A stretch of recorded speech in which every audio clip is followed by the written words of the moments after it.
Hello guys, how are you all? Welcome back to my channel. So, today we are gonna see, what if Naruto returns from training and married with 7, part 1. Subscribe if you enjoy the video, and also check the description, so let's begin the story. Naruto Uzumaki, container of the nine-tailed demon fox known as Kyuubi, whimsically entered the gates of the ever-famous Konoha, also known as the village hidden in the leaves. Recently, Naruto had left with his lecturer sensei, Jiraiya, on a 3-year training trip. Throughout that time, Naruto had learned many things. Most notable was his increased height, standing higher than his friends that had before dwarfed him. His voice changed from loud and shrill to deep and mature.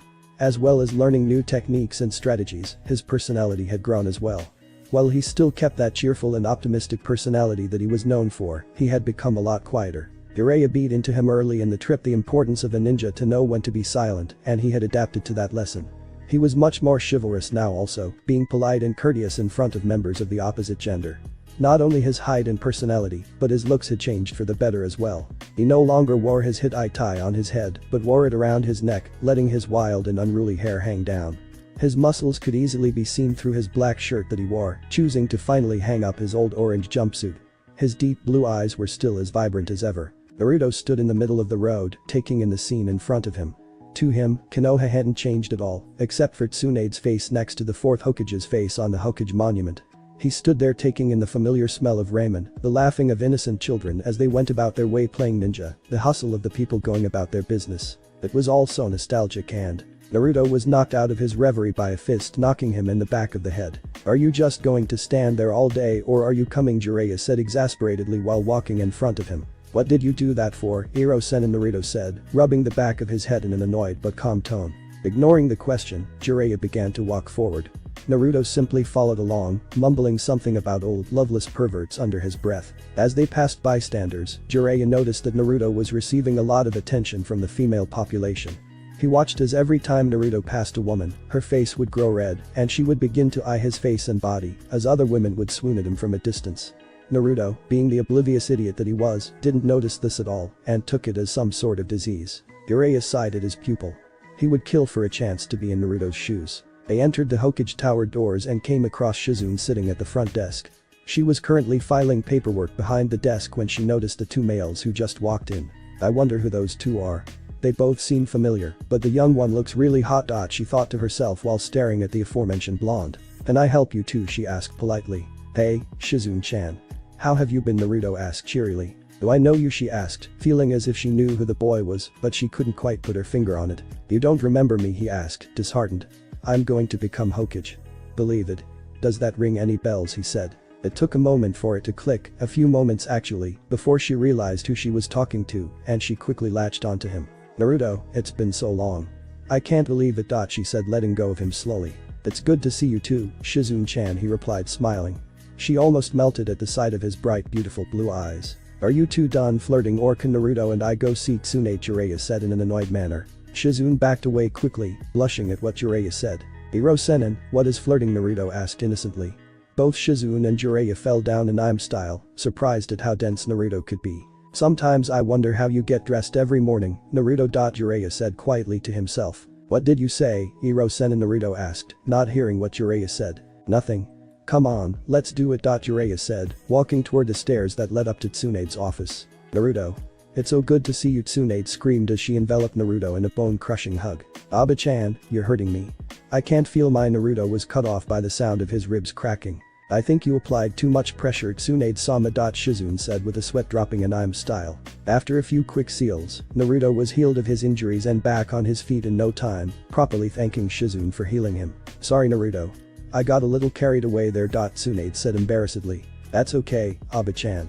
I forgive you," he said, rubbing the back of his head while he sheepishly grinned. "Oh, and Naruto," she said warmly. "Yes," he answered back, looking straight into eyes. "It's good to have you back, but don't call me Aba-chan." She punched him square in the face, sending him straight through the wall, leaving a gaping hole and an unconscious Naruto lying under a pile of rubble.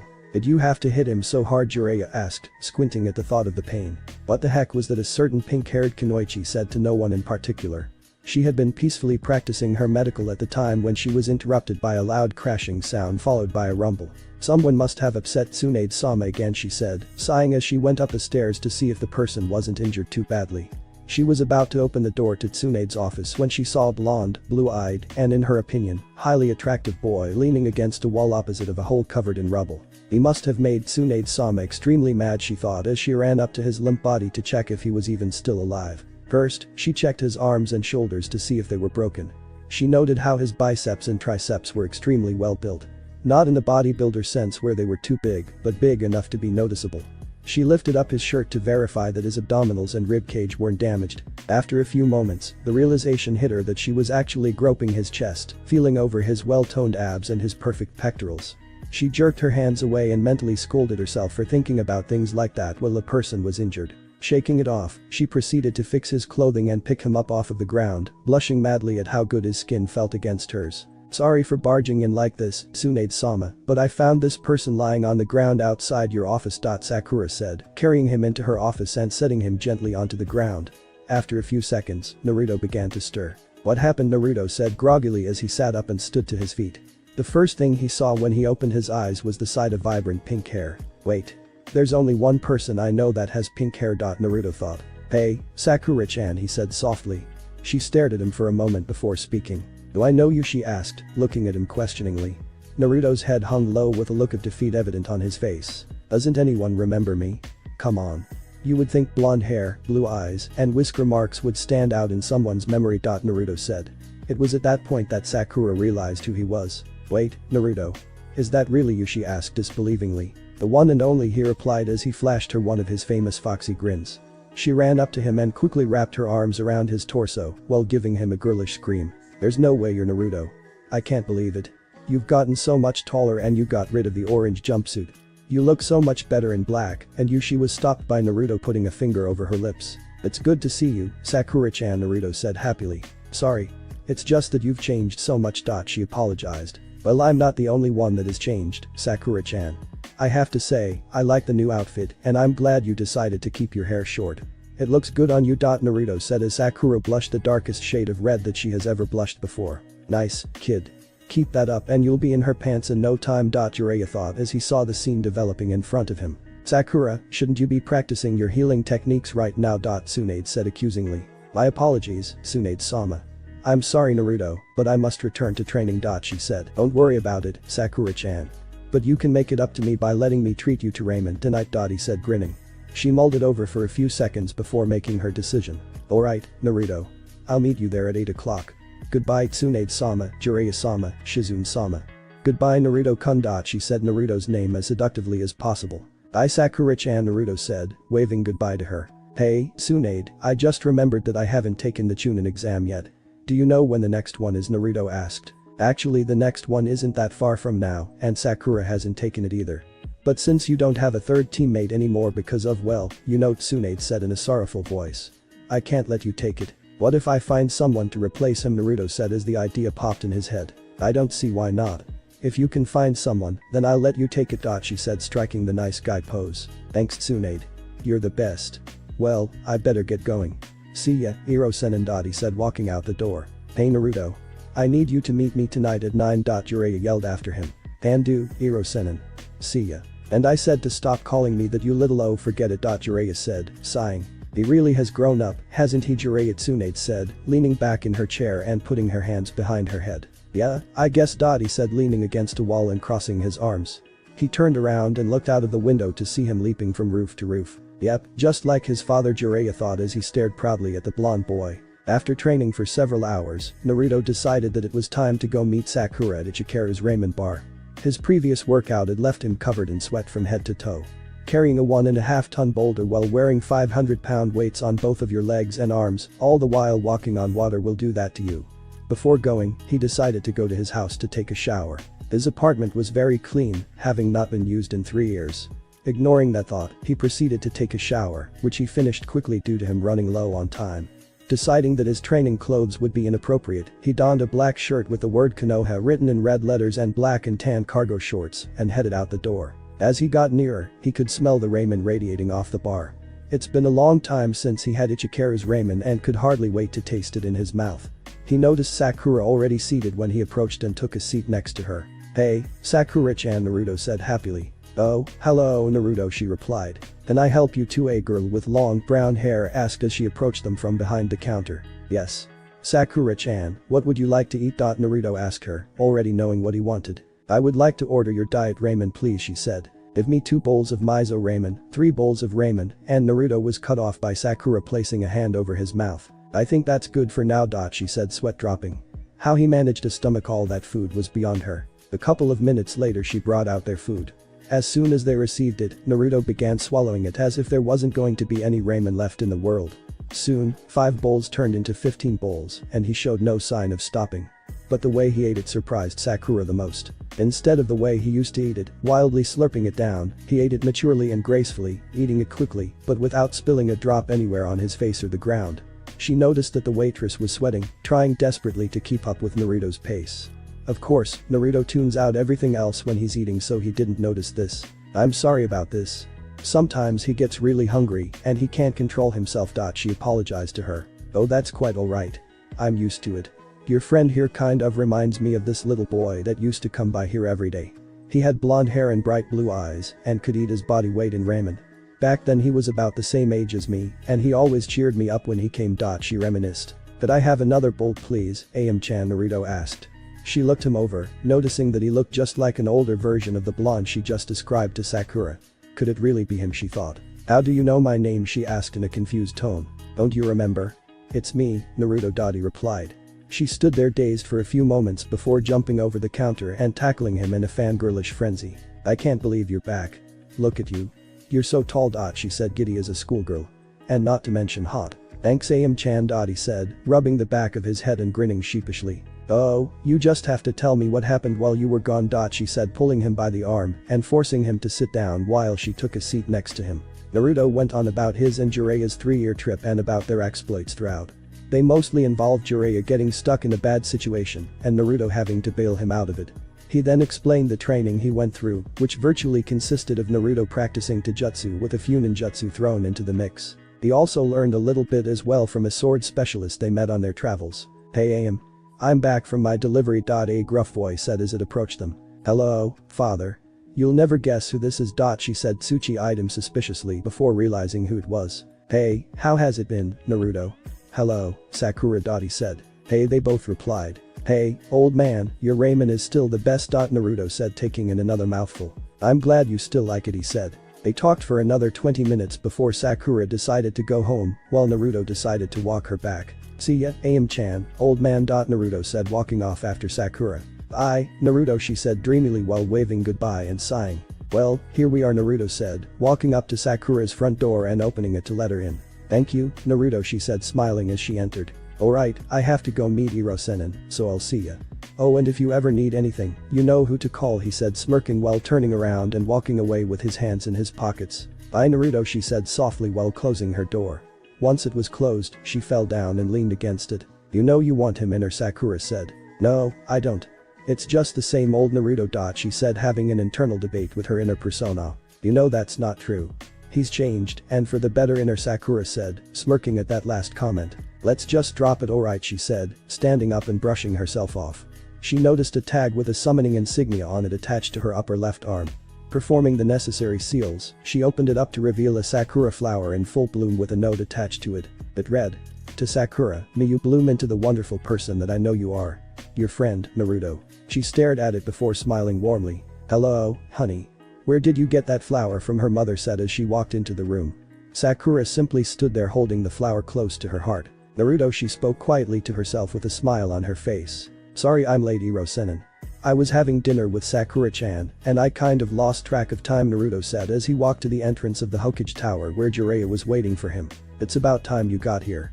I have more important things to attend to than wait around for you all day." Jiraiya spoke in an annoyed tone. "Yeah, like what?" "Peek at women in hot springs." Naruto replied sarcastically. "Look, that's not the point. Anyway, meet me at your regular training grounds at 8 tomorrow morning," he said seriously. "Alright, I'll be there.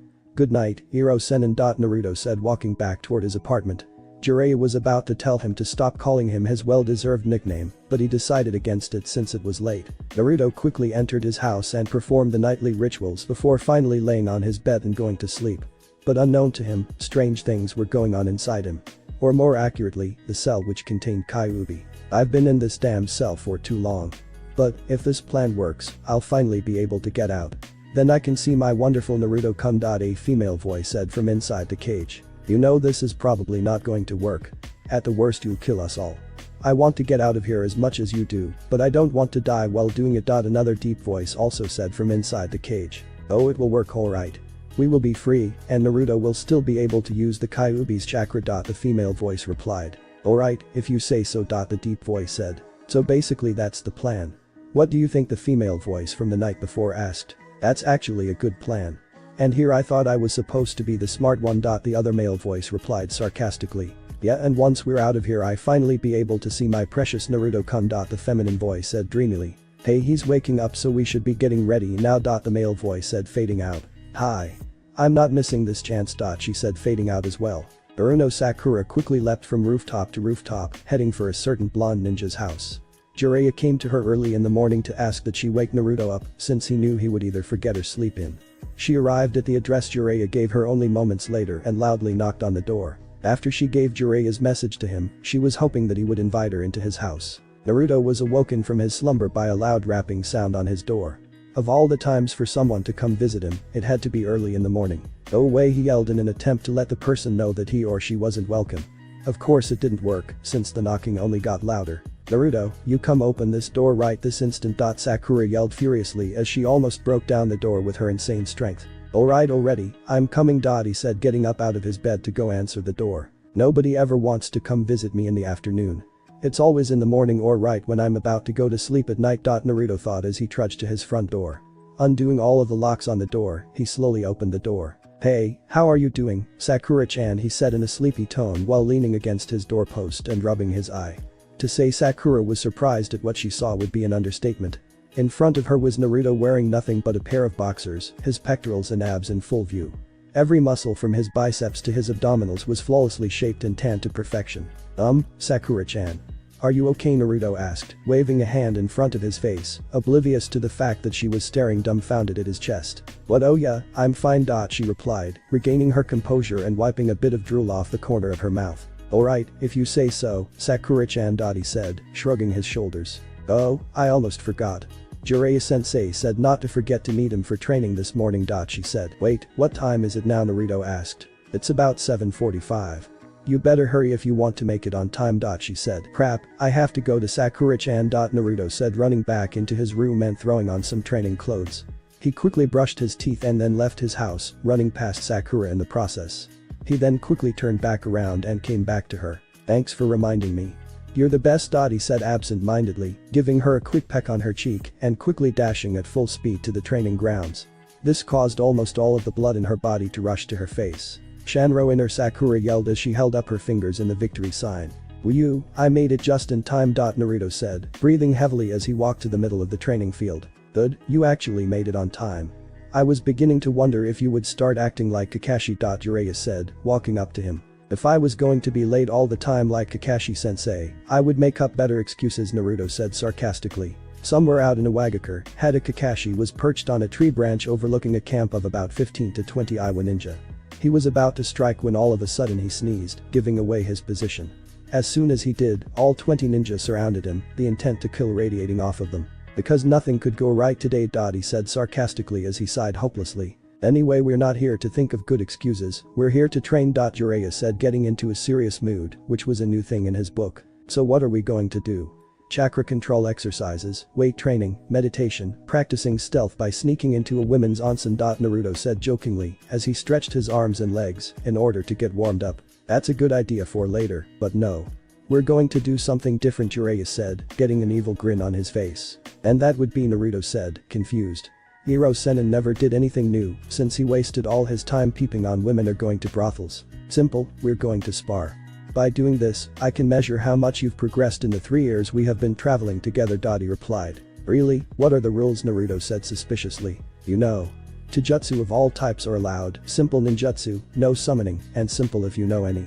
So, are you up for it? He responded. Of course I'm up for it.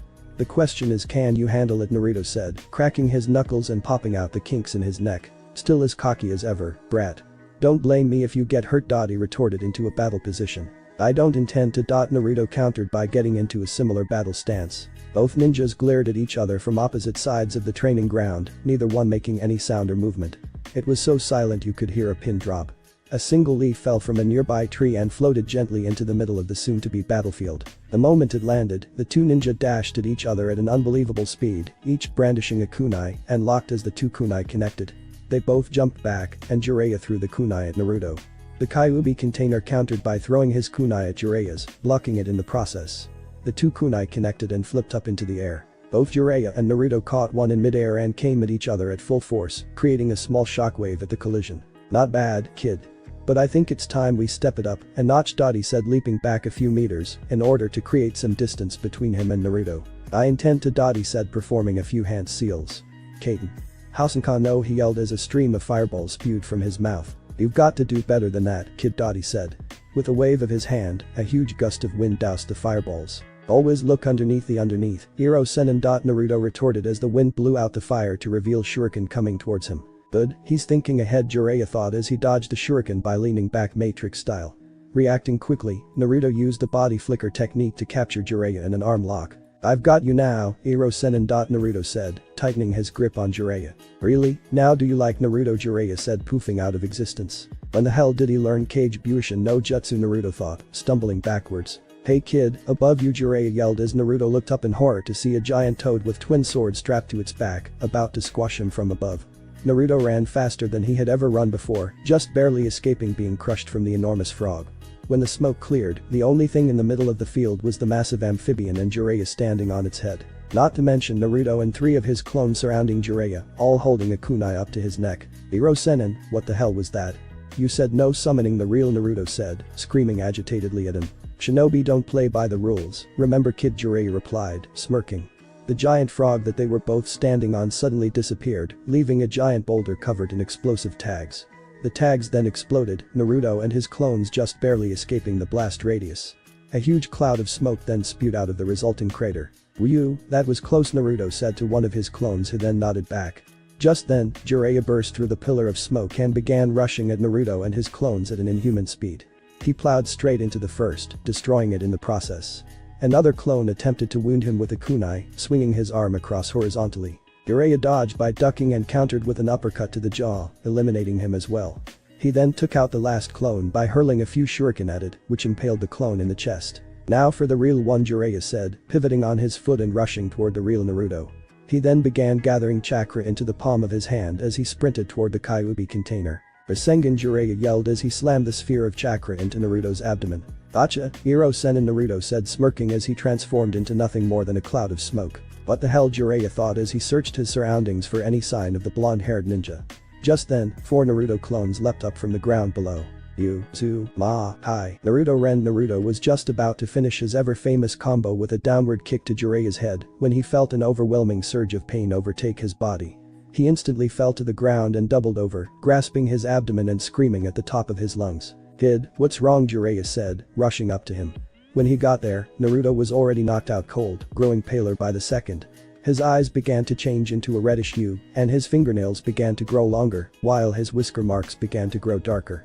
Having no idea what was going on with him, Jiraiya decided to take him to Tsunade. He gently slung Naruto over his shoulder and sprinted as fast as he could toward the Konoha hospital. Yes, it worked. This is going much better than I had hoped, the female voice from before said cheerily. Don't get cocky. You know that old saying, something that can go wrong, well, the other voice said. Geez, don't get your tails in a bunch. Everything will work out fine. Alright, phase 1 is complete, now for phase 2. She said. A few minutes later, Jiraiya entered the Konoha hospital, an unconscious and slightly transformed Naruto slung over his shoulder. Upon entering the building, he found Shizune sitting on a couch in the lobby and drinking some tea. If anybody would know where Tsunade was, it would be her. Hello, Jiraiya-sama. What are you doing here? Shizune asked, taking another sip of her tea. Shizune, where is Tsunade? This is important. Jiraiya said seriously. And wait for Jiraiya-sama. I'm on my only break for the day. And what happened to Naruto? She yelled upon seeing the blonde in the transformed state. I have one idea, but other than that I have no clue. That's why I need to see Tsunade right away. He said, staring down at his partially transformed state. Alright, follow me, Jiraiya-sama, Shizune said as she ran down a hospital hall, Jiraiya following closely behind. Don't worry, Naruto-kun. We'll find Tsunade-sama. Shizune thought about running down the hall. Where am I? Naruto said as slowly stirred from his deep unconsciousness. He looked around only to find himself in a murky, dank room. The place seemed familiar to him, as if he had been here before. Wait a minute, this place seems familiar. A dark room, floor is completely wet, giant steel cage, no shred of hope. I'm definitely in the sea. Naruto said, rising up off of the ground, getting to his feet and brushing some dirt off of his clothes. Hello, is anybody there? Naruto yelled, but to no avail. Hey stupid fox, answer me when I call you. Hello, Kit the Great Fox Demon said. Stupid fox, why the hell did you knock me out? I was about to kick the crap out of Iro-Senin. Naruto shouted angrily. It's not every day that you beat a legendary ninja. Because that was the only way to get you in here so I could talk to you. There is something you needed to know, it retorted calmly. Alright, I'm listening, Naruto said. That accursed seal the fourth Hokage put on you didn't exactly turn out like he would have hoped for. The requirement for this seal was the cost of his life, but a human for a demon doesn't exactly measure up on a scale. The power was too much for just him to seal away with his own chakra, which means the seal is incomplete. Because of not being complete, in the 15 years since you were born, the seal has been slowly crumbling away and now has a crack, though not visible from the outside. I see. Continue. Naruto said respectfully. If that crack keeps growing at the rate that it is, the seal will eventually implode in on itself and obliterate both you and me within a few months. And frankly, I don't want to die. It finished. Crap, not only did I not beat Iro-Senin today, but now I'm going to die. Naruto said sarcastically. Is there anything we can do about it? Yes, there is one thing. I will transfer some of my chakra through the seal, fixing it in the process. The problem is once the chakra fixes the seal, it will have nowhere else to go. Kyuubi said. I have an idea. How much chakra will it take to fix it? Naruto asked, an idea forming in his head. It will take about 2 of my tail's worth of chakra. Why do you ask? Kyuubi replied. Perfect, just follow my lead. I want to do this as soon as possible, so I better get going. Just make sure you're ready, Naruto said, beginning to exit out of his mind. Alright, just remember. If you destroy both of us, I'll kill you. Kyuubi said before Naruto left. Jiraiya, he's stirring. Tsunade said as she walked up to a now awakening Naruto, who was resting in a hospital bed. Hey, are you okay, kid? Jiraiya asked him. Yeah, I'm fine, Iro-Senin. Naruto answered while rubbing the back of his head. While you were asleep, I checked you over to see if anything was wrong when I saw that the seal was glowing red. Do you know anything about Naruto? Tsunade asked him grim-faced. Yes, I do, Naruto responded as he began to tell them about what had happened inside of the seal. So what are you going to do about it? Jiraiya asked as he leaned against one of the walls in the room. I have a plan already that me and Kyuubi talked about. But we will need a big space to do it in order for the least amount of destruction. Naruto said. Alright, follow me, Tsunade said as she led them out of the hospital. About 10 minutes later, Naruto, Tsunade, Jiraiya and Shizune all reached Team 7's training ground, which had previously been the battleground of Naruto and Jiraiya. Tsunade looked around to find a great number of holes and debris strewed out over the field. What did you two do here? Start a hurricane? Tsunade asked. Sort of. But anyway, let's do this. Naruto said, sitting down into a cross-legged position and beginning to once again enter the seal. Alright Fox, we're ready when you are. Naruto said cockily to the giant demon. Once I've put in enough chakra through the crack, get that stupid perverted ninja to seal up the seal, so I don't overload it. Kyuubi said, starting to gather chakra around his body. Okay, let's go, Naruto said as he braced himself. A huge amount of red chakra began to swirl around Naruto as he screamed at the top of his lungs. The ground around him began to rip apart as the chakra seemed to gather up above him, forming itself into the head of a giant fox. Naruto Shizune screamed as she rushed forward to try and help him. Shizune, stop, Jiraiya said, cutting her off before she could run any closer. If you get too close to him, you'll die instantly. Okay kid. Whatever you were going to do, you better do it now. Kyuubi said as the chakra began to intensify, creating almost a tornado of red chakra around him. Alright, here goes nothing. Naruto yelled, performing a hand seal. Kage Bushin no Jutsu, he shouted as 2 clones then appeared in front of him. Kyuubi, send the chakra into those 2 clones. Naruto screamed inside his mind. Kyuubi did as he was told, as a stream of red chakra flew into the 2 clones from Naruto's stomach. After Kyuubi decided he had put enough through, he immediately told Naruto to stop. Iro-Senin, do it now, Naruto said as he began to fall down. Jiraiya immediately rushed towards him. Gajumfkin, he yelled as he slammed his open palm into the seal on Naruto's stomach, cutting off the supply of demonic chakra. The chakra then surrounded the 2 clones before finally making a huge explosion, sending both Jiraiya and Naruto flying back before hitting the ground. When they looked up, there was a huge crater where the 2 clones stood and smoke radiating off of it to where they couldn't see past it.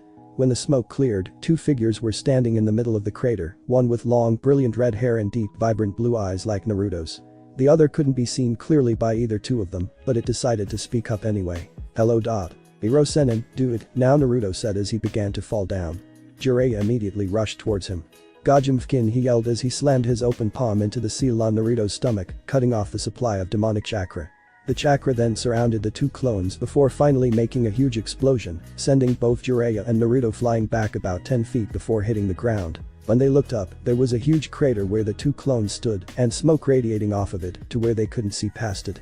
When the smoke began to clear a little bit, they both could barely see two figures standing in the middle of the crater, one with long, brilliant red hair and deep, vibrant blue eyes like Naruto's. The other couldn't be seen as clearly as the first one by either Naruto or Jiraiya, but it decided to speak up anyway. Hello, it said in a deep and sinister tone as it made its way past the smoke toward Naruto, before finally stopping in front of his face. It was actually a red fox with 9 bushy tails flowing behind it and bright yellow eyes, Think Kurara from Inuyasha, except with 9 tails instead of 2 and red fur with fox ears. Naruto stared at it, his mouth hanging agape. What the hell are you staring at? It asked, cocking its head to the side. Ah, it's a talking Miko, Naruto screamed, pointing at it. I am not a cat, you dumb, the fox yelled back irately. Now. Don't be so mean, the other one said, strolling up to the two of them. Naruto looked up to see a beautiful young girl with fiery red hair and gentle, brilliant blue eyes. She was the picture of perfection, having absolutely no blemishes or marks on her pale skin, and she was quite well endowed, he noticed. Hello, Naruto-kun, she said, holding out a hand to help him up. Oh, thanks. Naruto was about to continue when he noticed one small little detail about her that he hadn't realized before. She was completely undressed. His entire face turned completely blood red before he passed out from lack of blood due to a massive nosebleed. It took her a minute to realize exactly why he passed out, and she immediately began trying to cover herself. Tsunade, taking pity on her, took off her green robe and put it around her. Thank you, she said sincerely as she tied it around her. Jiraiya then began to walk up to the fox, thinking it was the only one here qualified enough to answer his questions. Alright, I've got a few questions to ask you, he said, sitting down on a rock next to it. I can probably answer all your questions if I just tell you what happened. But you might want to wake up that baka over there, it said, pointing one of its tails toward the unconscious blonde. Jiraiya then walked over to him. Hey, brat, wake up, Jiraiya said, standing over him. Naruto didn't seem to be moving. Getting annoyed, Jiraiya picked up a nearby rock and performed a henge on it in order to make it look like ramen. It was only a matter of time after he placed it next to Naruto's head until he would wake up. Oh boy, ramen, Naruto said, jumping up and grabbing the bowl of ramen.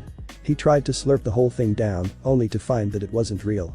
He then hung his head low in defeat. Okay, now what happened, Jiraiya asked, turning back to the fox and motioning for everyone to gather around. I'm sure Naruto already explained what happened so far with the seal and all, the fox said, getting a nod from everybody. Naruto actually had a really great idea. Sending the Kyuubi's chakra into 2 cage Bushins was a great concept, but Naruto didn't calculate that it was the Kyuubi's chakra, he said, stressing the word Kyuubi. Demon chakra acts differently than normal chakra and has different side effects than human chakra. Like at the Valley of the End, Naruto usually has to form a clone before he can perform Rasengan, but he was able to make it without it, as well as make it more powerful. I don't think he has ever noticed this, but when he makes a clone using the demon chakra, it actually lasts longer, but it's usually not visible because of the whole splitting your chakra in half concept, which doesn't leave enough chakra to each clone to be noticeable.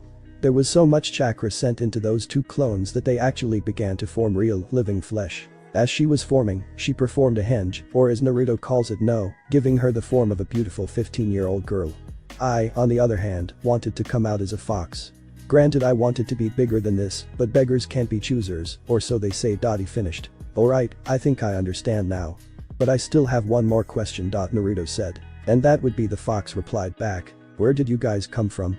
Kyuubi's the only one in the seal, he asked. The great Kyuubi not only has 9 tails, but 9 different personalities as well, 1 for each tail. When he transferred the chakra over, he sent 2 tails of it, in effect sending 2 personalities over. I am the smart calculating personality, and she is the personality that I am totally and completely in love with. The girl then sent him a death glare, killer intent radiating off of her. Sensing his own demise, he quickly changed what he was going to say. Dango, he said, just barely saving himself. She quickly gave him a wink. Jiraiya, Tsunade, and Shizune all noticed this and realized what he was going to say. All 3 of them shot a glance over to the blonde. Why is everybody staring at me, he asked. Everybody fell down in I'm style at how dense he could be, while she just silently thanked Kami. He was an idiot when it came to women. Never mind, it's nothing. Jiraiya spoke as he and the others stood up. Well, that basically covers everything. But the question is, what are we going to do now? The fox said, walking up towards the girl. We don't have anywhere to go. I guess you could live in a spare apartment, Tsunade said. They can't. All of the spare apartments at this time are occupied. Shizune said. How do you know that? Tsunade asked her while raising an eyebrow. Well, the next Chunin exams are beginning in about 2 weeks, and shinobi from other villages are bound to be taking up space. I also found a document with that information right next to an ocean of drool when I came to wake you up from your afternoon nap. Shizune replied innocently. Tsunade just gave her the "you didn't need to add that" look. That reminds me. I still need to find another teammate for the exams. Naruto said, remembering that little detail. Upon hearing this information, the red-headed girl perked her ears up. She then began to formulate an idea. If she was on a team with Naruto, it would make it that much easier to win him over, and since she basically had the chakra of one of the tails of the great Kyuubi, nothing could possibly go wrong. If you can't find anybody else to do it, I guess I can. She said, making her presence known again. Really? That would be great. Naruto exclaimed as he enveloped her in a giant hug. It did hurt a little bit, but she was willing to let that slide thanks to the close contact between her and the blonde ninja. But still, where are they going to live now? Shizune asked. They could just live with me, Naruto said happily as he released his embrace. Really? She asked as she began to picture her and Naruto in an apartment alone, with nobody else around. She then mentally scolded herself for thinking such things. Yeah, why not? I have enough space and it does get pretty lonely when I'm all there by myself. Naruto said. Wait a minute. I'm not living with this dumb. The fox yelled in a fit of irritation. Oh yes, you will. The red-haired girl ordered as she began radiating killer intent towards him, glaring at him with her most menacing stare. Yes ma'am. He said, hiding behind Naruto's leg and cowering in fear for his life. Well, that solves that problem. I'll go and file some documents for you and come up with some backstory. In 2 days, Kakashi will rate your performance to see if you are qualified for a career as a shinobi. Anyway, that about covers it. Let's go, Shizune. Tsunade said. Hi, Tsunade-sama. Shizune said as she began to trail behind her. Oh, Aba-chan. Do you know what time it is? Naruto asked, yelling back at her. Tsunade stared at the position of the sun for a moment before turning back to him. I'd say it's about 7:45 p.m. You were knocked out for a long time back there. She said all-knowingly. How did you figure that out? Naruto asked in amazement that someone could tell the exact time of day just by looking at the sun. Oh, I have a watch. She said, holding up her wrist for everyone to see. At this, everybody, once again, fell down in I'm style. Anyway, I best be off. Goodbye, Naruto. Tsunade said as she and Shizune took off in the direction of the Hokage Tower. I guess I should be going as well. I need to get back to my research. See ya, kid. Jiraiya said as he walked away. Wow, that sensei of yours is really dedicated to his work, Naruto-kun. The red-haired girl said in amazement. Trust me. If you knew what his work was, you'd be as ashamed as I am. Naruto said quietly in embarrassment at the habits of his sensei. Anyway, we should be getting on our way. Naruto said, instantly perking up. He motioned for her and the fox to come along, which they did. The fox jumped up onto the girl's shoulder, saying something about being too tired to walk. Naruto began to dash at a regular shinobi speed when he noticed that they weren't behind him. He quickly turned around and headed back towards them. Is something wrong? He asked her. I guess I'm just not used to being in a real body yet. She said, trying to run, but stumbling a bit. Then we'll just walk home then. Come on, he said, grabbing her hand and walking with her toward the direction of his apartment, which made a bright red blush appear on her face. As they left, 2 figures hopped from the nearby trees and onto the ground, dressed in full Anbu attire, and in place of the Anbu tattoo, was a number. Did you get all of that? The first one said in a husky voice. Yeah, I got it all. Let's report back to him. The second one answered, adding emphasis on the last word. Right with it, the 2 were gone just as quickly as they came. So what was it like living in that seal? Naruto asked, trying to make small talk as they rounded a street corner. It was horrible. It's always dark and dreary.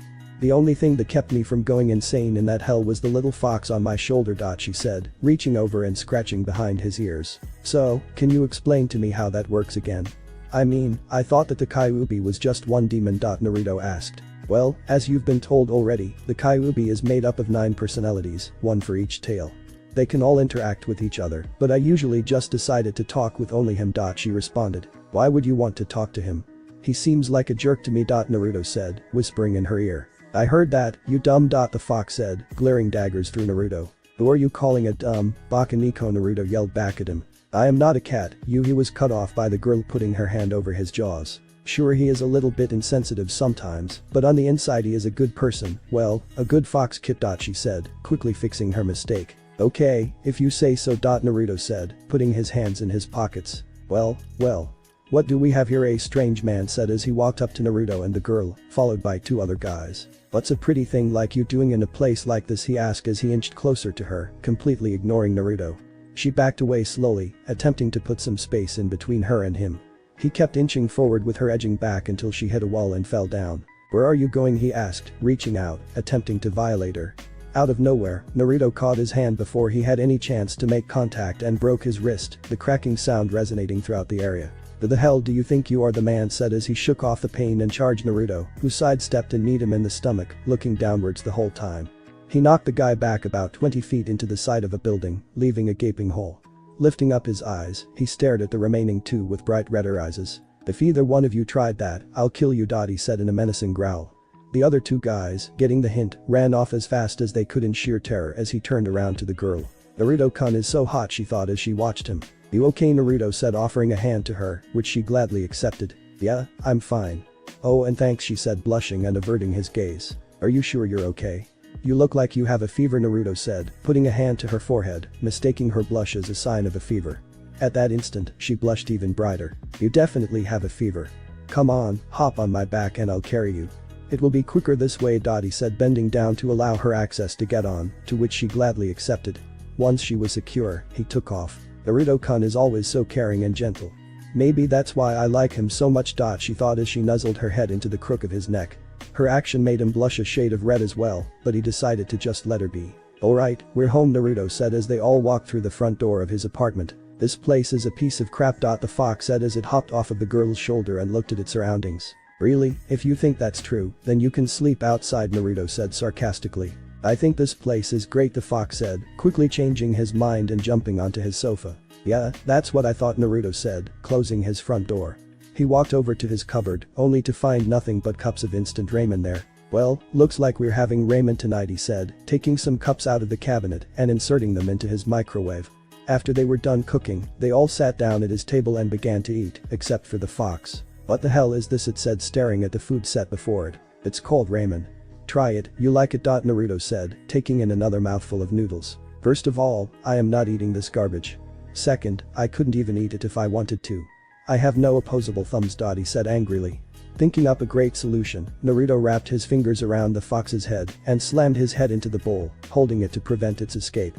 After struggling for a while, it just decided to give up on getting away and swallowed a mouthful of noodles. When Naruto felt him eating it, he released his grip. So, how was it? The girl asked, perking up an eyebrow. Make me more noodles or I'll claw your eyes out. It said, jumping head first into the bowl and viciously devouring everything inside of it. The rest of the dinner was mostly spent in silence, other than the sounds of the fox eating. I'm going to go take a shower now.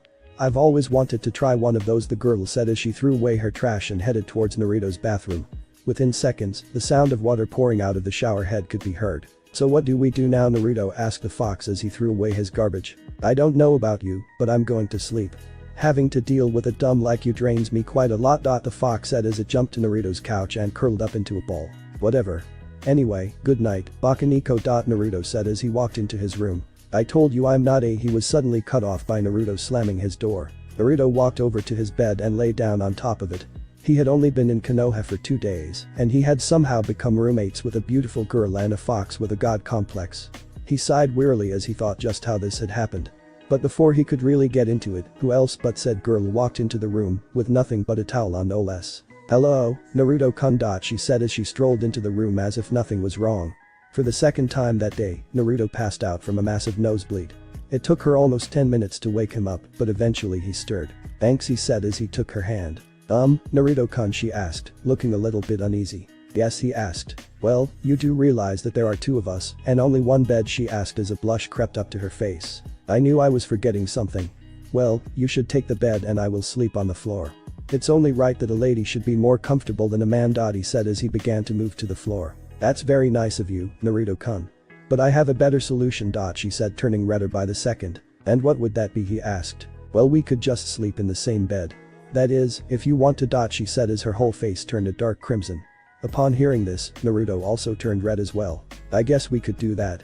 But you might want to put on some clothes instead of just that towel. He said, rubbing the back of his head. But I don't have any clothes. She said. Well, I have some that you could wear, but they might be a little loose on you. He said as he walked over to his drawer and pulled out a t-shirt and a pair of boxers. After receiving them, she walked back into the bathroom and put them on. Thank you, Naruto-kun. She said as she walked back into the room. She pulled back the covers and climbed into the bed. Aren't you getting in, Naruto-kun? She asked when she noticed that he was still standing in the same place. Oh yeah, hold on. He said as he began to take off his shirt. Naruto-kun, what are you doing? She asked. I always sleep with my shirt off. Is that a problem? He asked her in return. Oh no, not at all. That's actually a bonus. She said as she stared at his chest, drool coming out of the corner of her mouth. Once he was done, he climbed into the bed beside her. I can't believe I forgot. I never got your name. He said apologetically. Well, actually, I don't have one. She said. Then we'll just have to think of one for you. Let's see, he said as he began to stare at her red hair. I've got it. You've got pretty, red hair and all, so how about a cane? He asked her, hopeful that she would like it. That's a wonderful name, Naruto-kun. She said dreamily as she stared into his eyes. Alright then. Good night, Akane-chan. He said as he closed his eyes. Good night, Naruto-kun. She said as she inched closer to him, wrapped her slender arms around his waist, and went to sleep. Naruto quickly opened his eyes when he felt her snuggling up to him. He was going to say something, but decided against it. It was late and he would hate to wake her up for something so small. Besides, even though he wouldn't actually admit it to someone, it was comforting being so close to her. He decided to forget his thoughts and quickly went back into a blissful slumber. It was around 7 in the morning in the village of Konoha. The early morning fog still permeated the air. The faint sounds of people just beginning to wake up and run their daily errands could be heard. It was still quiet in the Uzumaki residence, not one of them having woken up yet. The fox was sprawled out on Naruto's couch, still sound asleep. The other two were still in the bed, Naruto's limbs spread out over the futon, with a cane wrapping her arms around his torso and her leg positioned in between his legs.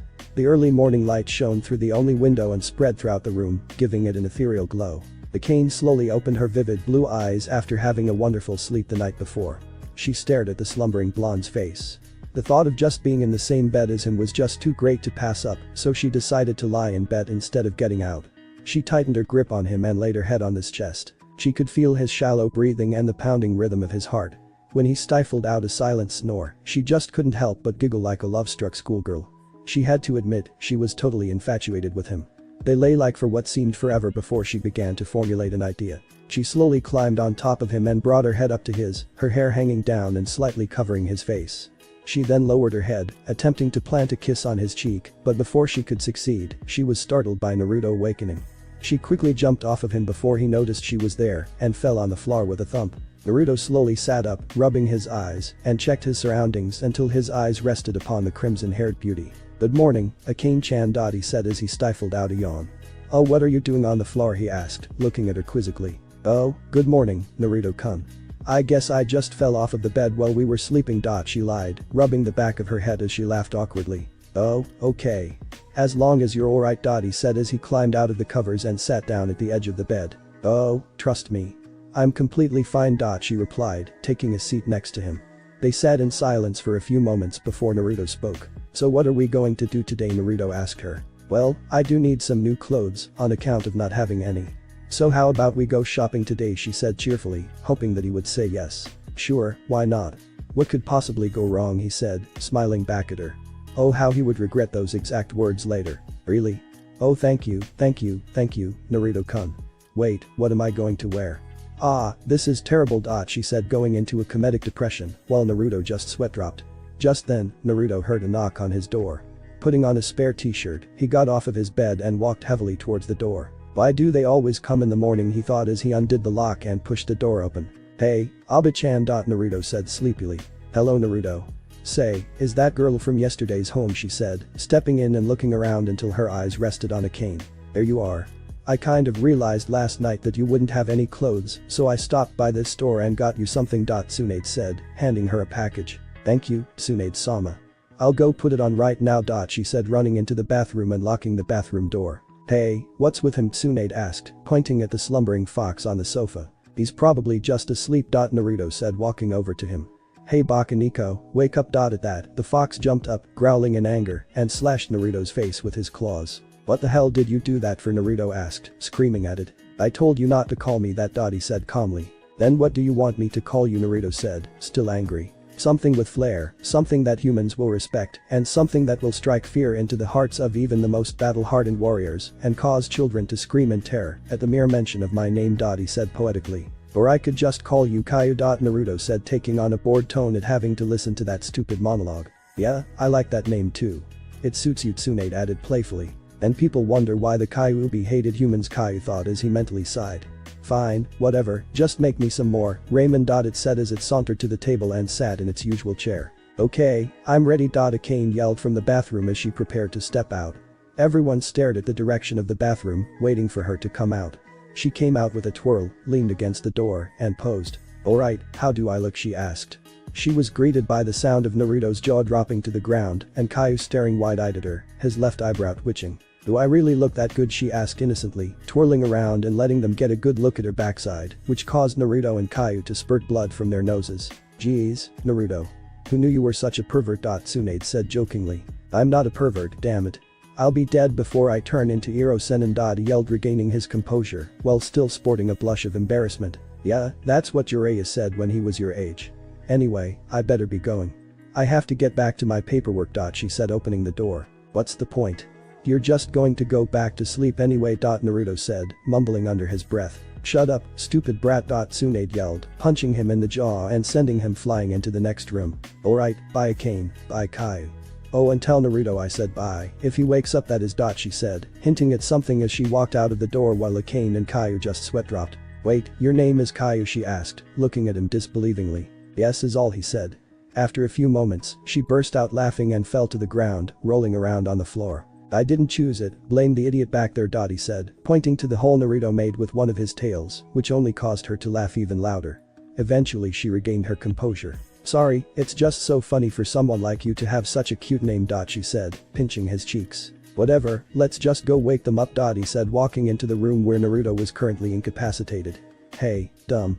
Wake up. He said, flinging one of his tails in front of Naruto's face. When this got no reaction, he resorted to biting Naruto's ear, which earned a yelp of pain from the unconscious blonde. What the hell did you do that for? Naruto shouted, apparently recovering from his nap. Instead of answering, Caillou just walked away without making a sound. That Baka Nico needs an attitude adjustment. Naruto said, mumbling under his breath. Naruto-kun. Shouldn't we be going now? Akane asked. Oh yeah, I almost forgot. Hey Caillou. Do you want to come? Naruto asked, loud enough for the fox to hear. Will I be around you all day? He asked. Probably, Naruto retorted. Then, no. Caillou said, crawling up onto the sofa and attempting to go back to sleep. Don't mind him, Naruto-kun, he's just cranky. Come on, let's get going. She said, taking Naruto by the hand and opening the door. Hey, Baka Nico.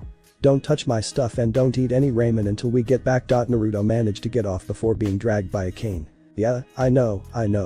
Just go already. He said, curling up into a ball. Alright then, bye Caillou. Come on, Naruto-kun. She said, closing the door behind them. Caillou waited a few moments in silence before he realized something very important that he had forgotten. That didn't make me breakfast. Elsewhere, hey Niji. What do you think of this 1A girl with buns? Asked her wide-eyed companion. Tenten, I think it's a great addition to your wardrobe. Perhaps you would like to try this 1A guy in a green spandex uniform and a bowl-shaped haircut? Asked her while he held up another green spandex uniform. No thanks, Lee. That's alright. She said, sweat dropping. But, why not? Lee asked, feigning fake tears. Because Tenten was cut off by Niji answering for her. Because if she wore that uniform, then she would just be a copy of you, Lee. One is better being original and coming up with their own ideas. Niji explained, crossing his arms. Niji, as always, you are right in your youthful explanations.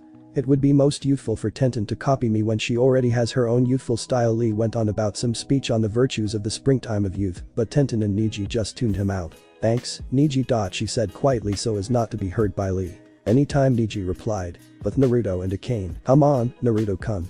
I want to get in as much as possible today. Akane said, running ahead of him. Naruto just chuckled. While she might be a demon, she still acted like a little child sometimes. Shaking off his thoughts, he walked at a faster pace in order to catch up with her. They walked for a few minutes before they came upon what seemed like the shopping center of Konoha. Everywhere you turned you could see a store or somebody buying something from some sort of vendor. Naruto and Akane walked side by side, her gazing at everything in sight with wide eyes, and him putting his hands in his pockets and walking with his eyes closed. What's that? Akane asked, pointing at a shimmering object that she spotted out of the corner of her eye.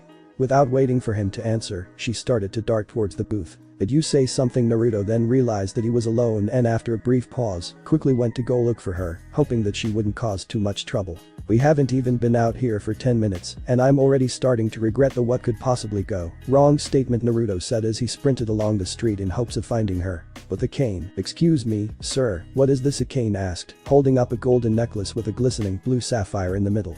"It's just some crappy, it's a beautiful necklace dating back hundreds of years ago.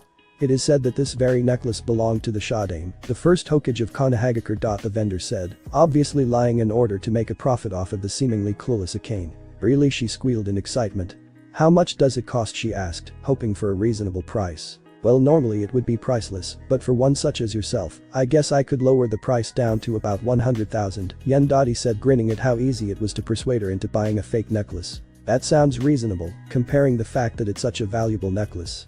"Hey, Naruto. Where did he go?" she asked, looking around for him. "Somewhere in Konoha." Neji, Lee, and Tenten walked along one of the crowded streets, Lee babbling on about how he would do an insane amount of exercises which Tenten and Neji just tuned it out. "Neji, how about we have a race?" an energetic Lee yelled as he hopped around like a young schoolboy. "No thanks, Lee," Neji said, returning to his normally apathetic position. "Why not, Neji? If you win, I will do 500 laps around Konoha, and if I cannot do that, I will do 1000. Lee stopped with his banter when he set his eyes on the most beautiful girl he had ever seen, holding up a golden necklace with a sapphire jewel in the middle. She had long crimson hair that went down to the bottom of her waist and the most perfect blue eyes he had ever witnessed. "Yosh, Guy-sensei. I have finally found the girl of my dreams. With the springtime of youth backing me up, she will no doubtedly fall for my youthfulness." Lee thought as flames of youth burned around him.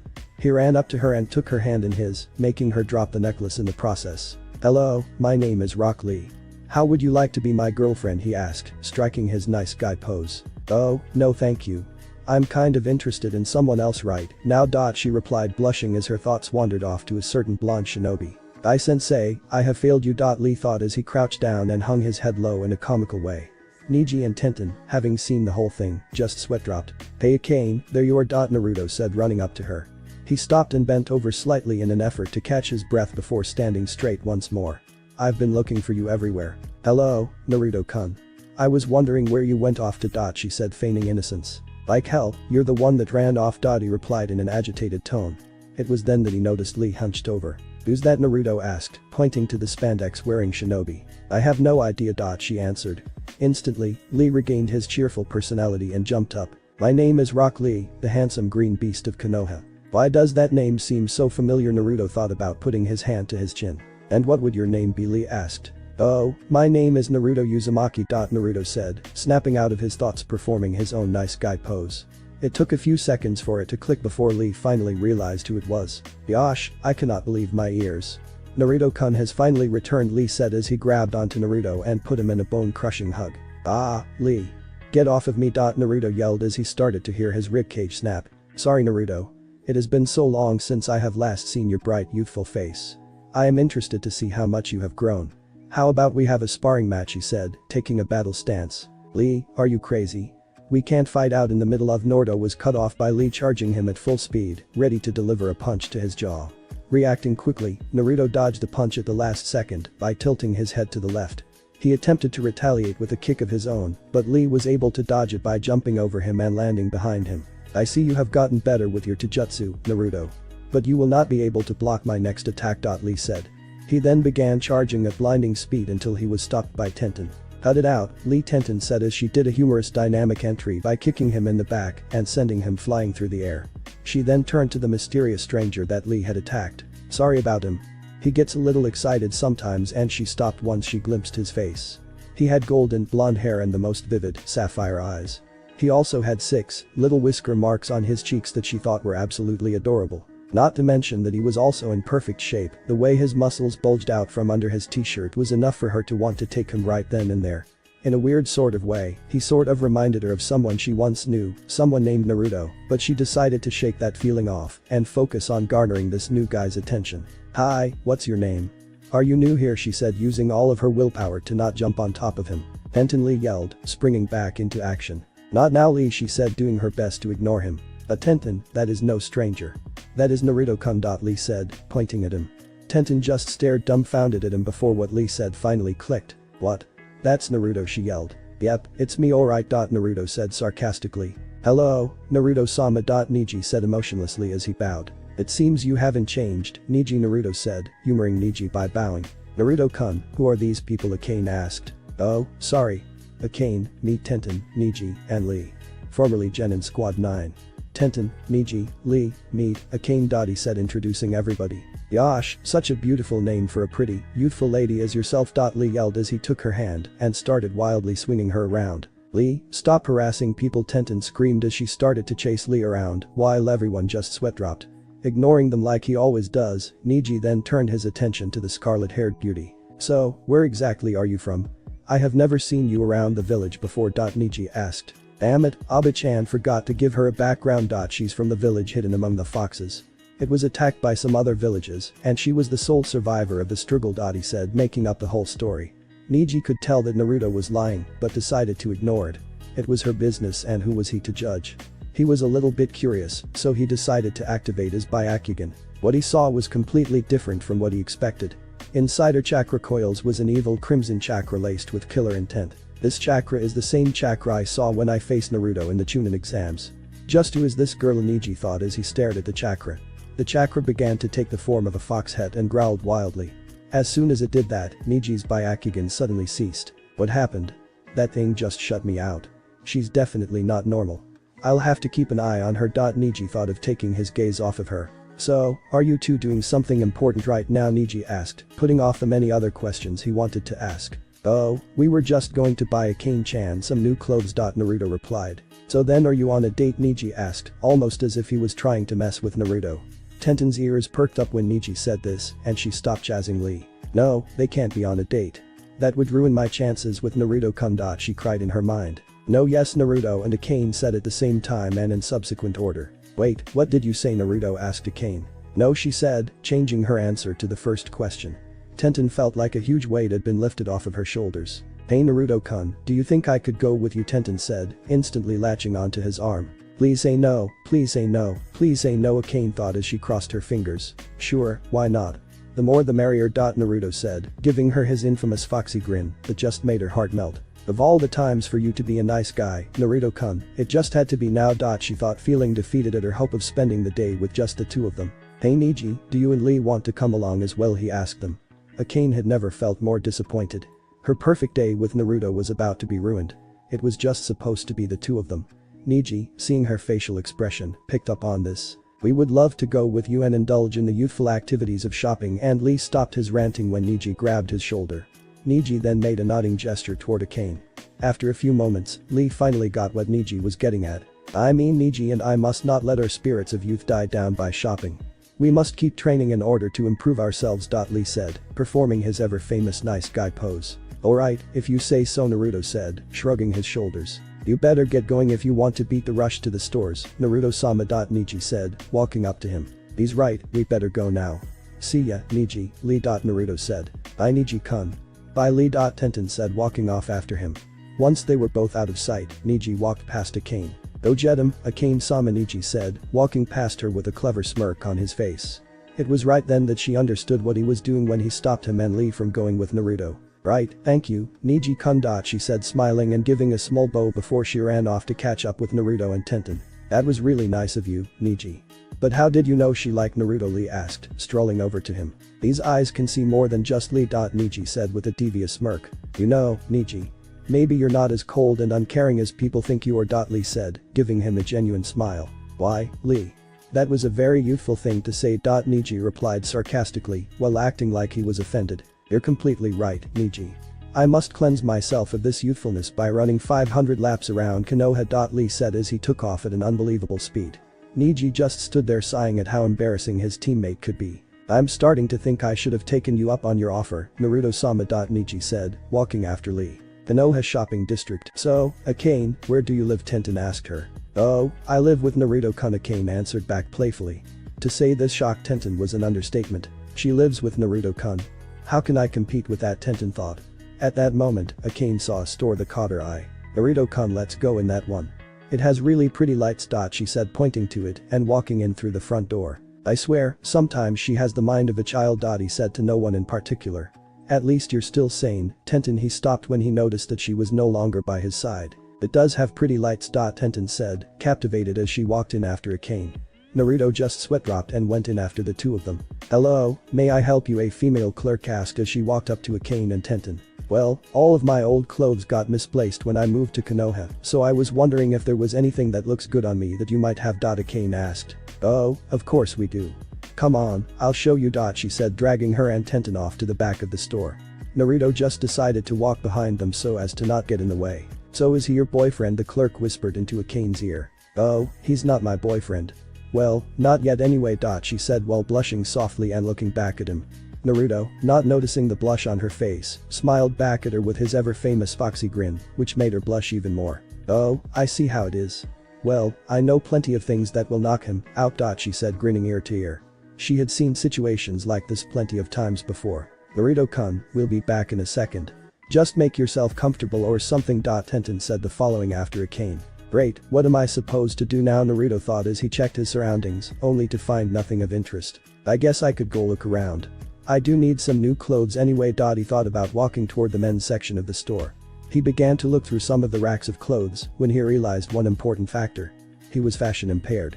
With that mindset, he began to look around for someone who knew what they were doing. After wandering throughout the section, he came across two more female employees that were conversing amongst themselves. Excuse me. I'm trying to find some new outfits to wear, but I have no idea where to start.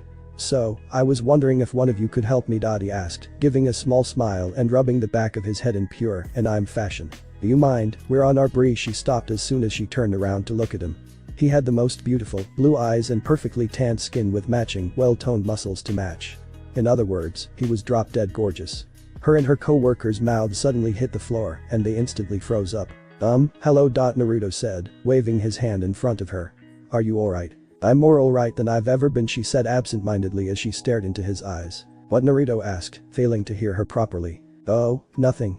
Now, what was it that you wanted? The second girl said, trying to knock the other girl out of her daze. I was wondering if you could help me out. He replied. Sure, we'd be glad to. The first girl said, rushing into the middle to find him something. She found a few pairs of clothes and ran back to him. Here, try these on, she said, tossing him a huge pile of clothes. He barely managed to catch them and stumbled back a bit. He then walked toward the dressing room. After a minute or two, he came back out. Alright, how does it look? He asked, pulling back the curtain and stepping forward. He was wearing a pitch black, short-sleeved shirt with a leaf symbol and Konoha written in red. A long-sleeve, dark green jacket was over the black shirt with dark green pants to match the jacket. Both girls stood there with their mouths agape. That looks so hot. Alright, try this one on. She said, walking up closer to him and handing him another pair of clothes. That looks good, but I bet you'd look even better with them off. She thought as she stood back in order for him to go. He went back into the changing room and donned another pair of clothes. Okay, what about this one? He said, walking out in another outfit. It was a pure white short-sleeved shirt with a solid red and blue line running parallel horizontally across the upper part of the shirt. There was another white shirt with long sleeves under the first one and white cargo pants to match the shirts.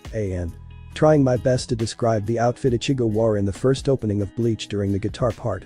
Once again, both girls felt like jumping on top of him and making out with him but barely restrained themselves. A few surrounding people, and by people I mean women, started to gather around Naruto's dressing room.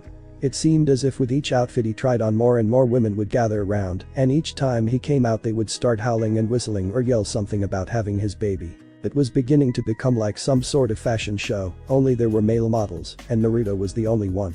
After about 12 or 13 more outfits, Naruto decided to call it quits. Alright, I think that's all. Naruto said, pulling back the curtain and walking towards the two employees. Isn't there just one more you'd like to try on? One of them said hopefully. Not really. I'm pretty sure I just bought enough clothes to last me the rest of my life, Naruto responded sarcastically. But thanks for everything.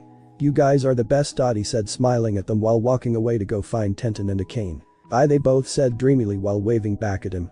Naruto walked around the store looking for his two fellow shinobi before finally giving up and sitting down on a bench.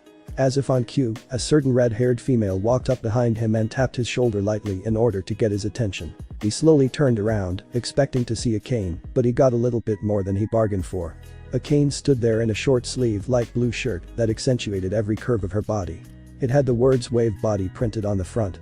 All of that coupled with a short jean miniskirt put it all together. Tenten was wearing a blue kimono with a white dragon imprint slinging across the top and small white lotus flowers adorning the various spots on the outfit, complete with a matching fan. "What do you think, Naruto-kun?" both Tenten and Akane asked as they spoke as seductively as possible, while Tenten partially masked her face behind her fan.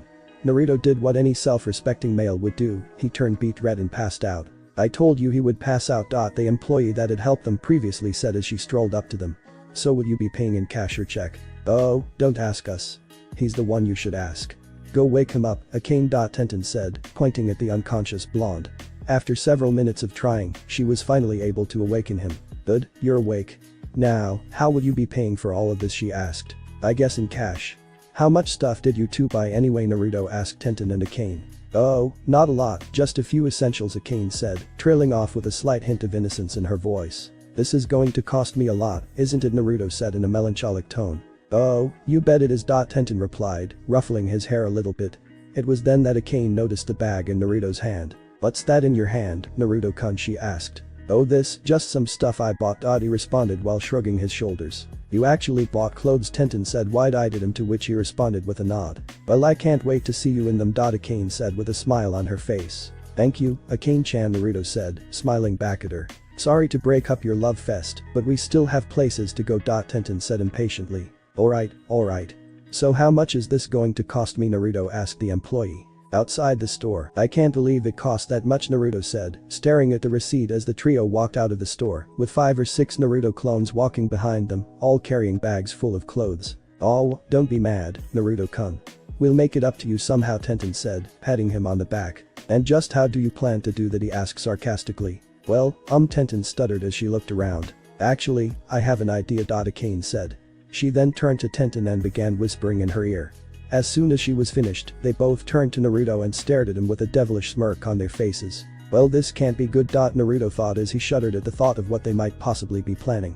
"Hey, Naruto-kun, before we go, do you mind if we go to just one more store?" Akane asked, putting on the most innocent voice she could muster, while still having a sinister smile plastered across her face. "I really don't have a choice now, do I?" Naruto replied. "No, not really," Akane said as she grabbed him by the hand and dragged him while Tenten covered his eyes with her palms. "Where exactly are we going anyway?" Naruto asked. "Oh, you'll see." The crimson-haired beauty replied. "Another part of Konoha shopping district." "You've got to be kidding me." Naruto said, gaping at the sight in front of him. Somehow, in the back of his mind, he had imagined a situation like this happening when Akane mentioned one last store, but never actually expected it to happen. "What's your problem?" Tenten asked him, putting a hand on her hip. "What do you mean, what's my problem? That's a damn lingerie store. I can't go in there. People will think I'm a pervert." Naruto yelled at her in different attitude. Somewhere else in Konoha, a certain white-haired sneezed many times. "Oh, Naruto-kun, don't worry about it. As long as you're with me and Tenten, everything will be fine." Akane said, giving him a reassuring pat on the back. "Okay, fine. Let's just get in and get out." "Alright." Naruto said, taking a deep breath in order to calm down. Then just as soon walked in, Tenten motioned for Naruto to take a seat on a nearby bench, to which he obliged. "We'll be out in a second, Naruto-kun. Just be a good boy and we will be out in no time." Akane said while patting him on the head like a dog. He sighed and leaned back in his chair, his hand behind his head. "Somehow I just know this is going to end with me on the floor in a pool of blood." He said in an agitated tone. Naruto looked around the room, carefully making sure not to stare at any of the outfits that so brazenly adorned the racks of clothes. There were a few women in the store, mostly in their 20s and 30s. What surprised him the most was that they hadn't given him a second glance when he was dragged through the door. They actually giggled when they saw how he was doing his best not to seem like a pervert by closing his eyes and looking straight up. There are only 2 reasons why a man would be in a lingerie shop, anyway. One was that he was forced by his girlfriend, wife, and so on to give their opinion on certain outfits, or 2, they were a pervert that just so happened to sneak in. Obviously he was the first one. He shifted his gaze to another person in the store who happened to be male. The man was obviously trying to hide something or from it because he was doing his best to cover his face with his hoodie. Naruto wasn't getting a good vibe from the guy, so he decided to just keep an eye on him for now. Naruto was jostled out of his thoughts by the voice of a certain bun-wearing kunoichi. "So, Naruto-kun, do you like what you see?" Tenten asked in the most seductive way possible as she winked at him.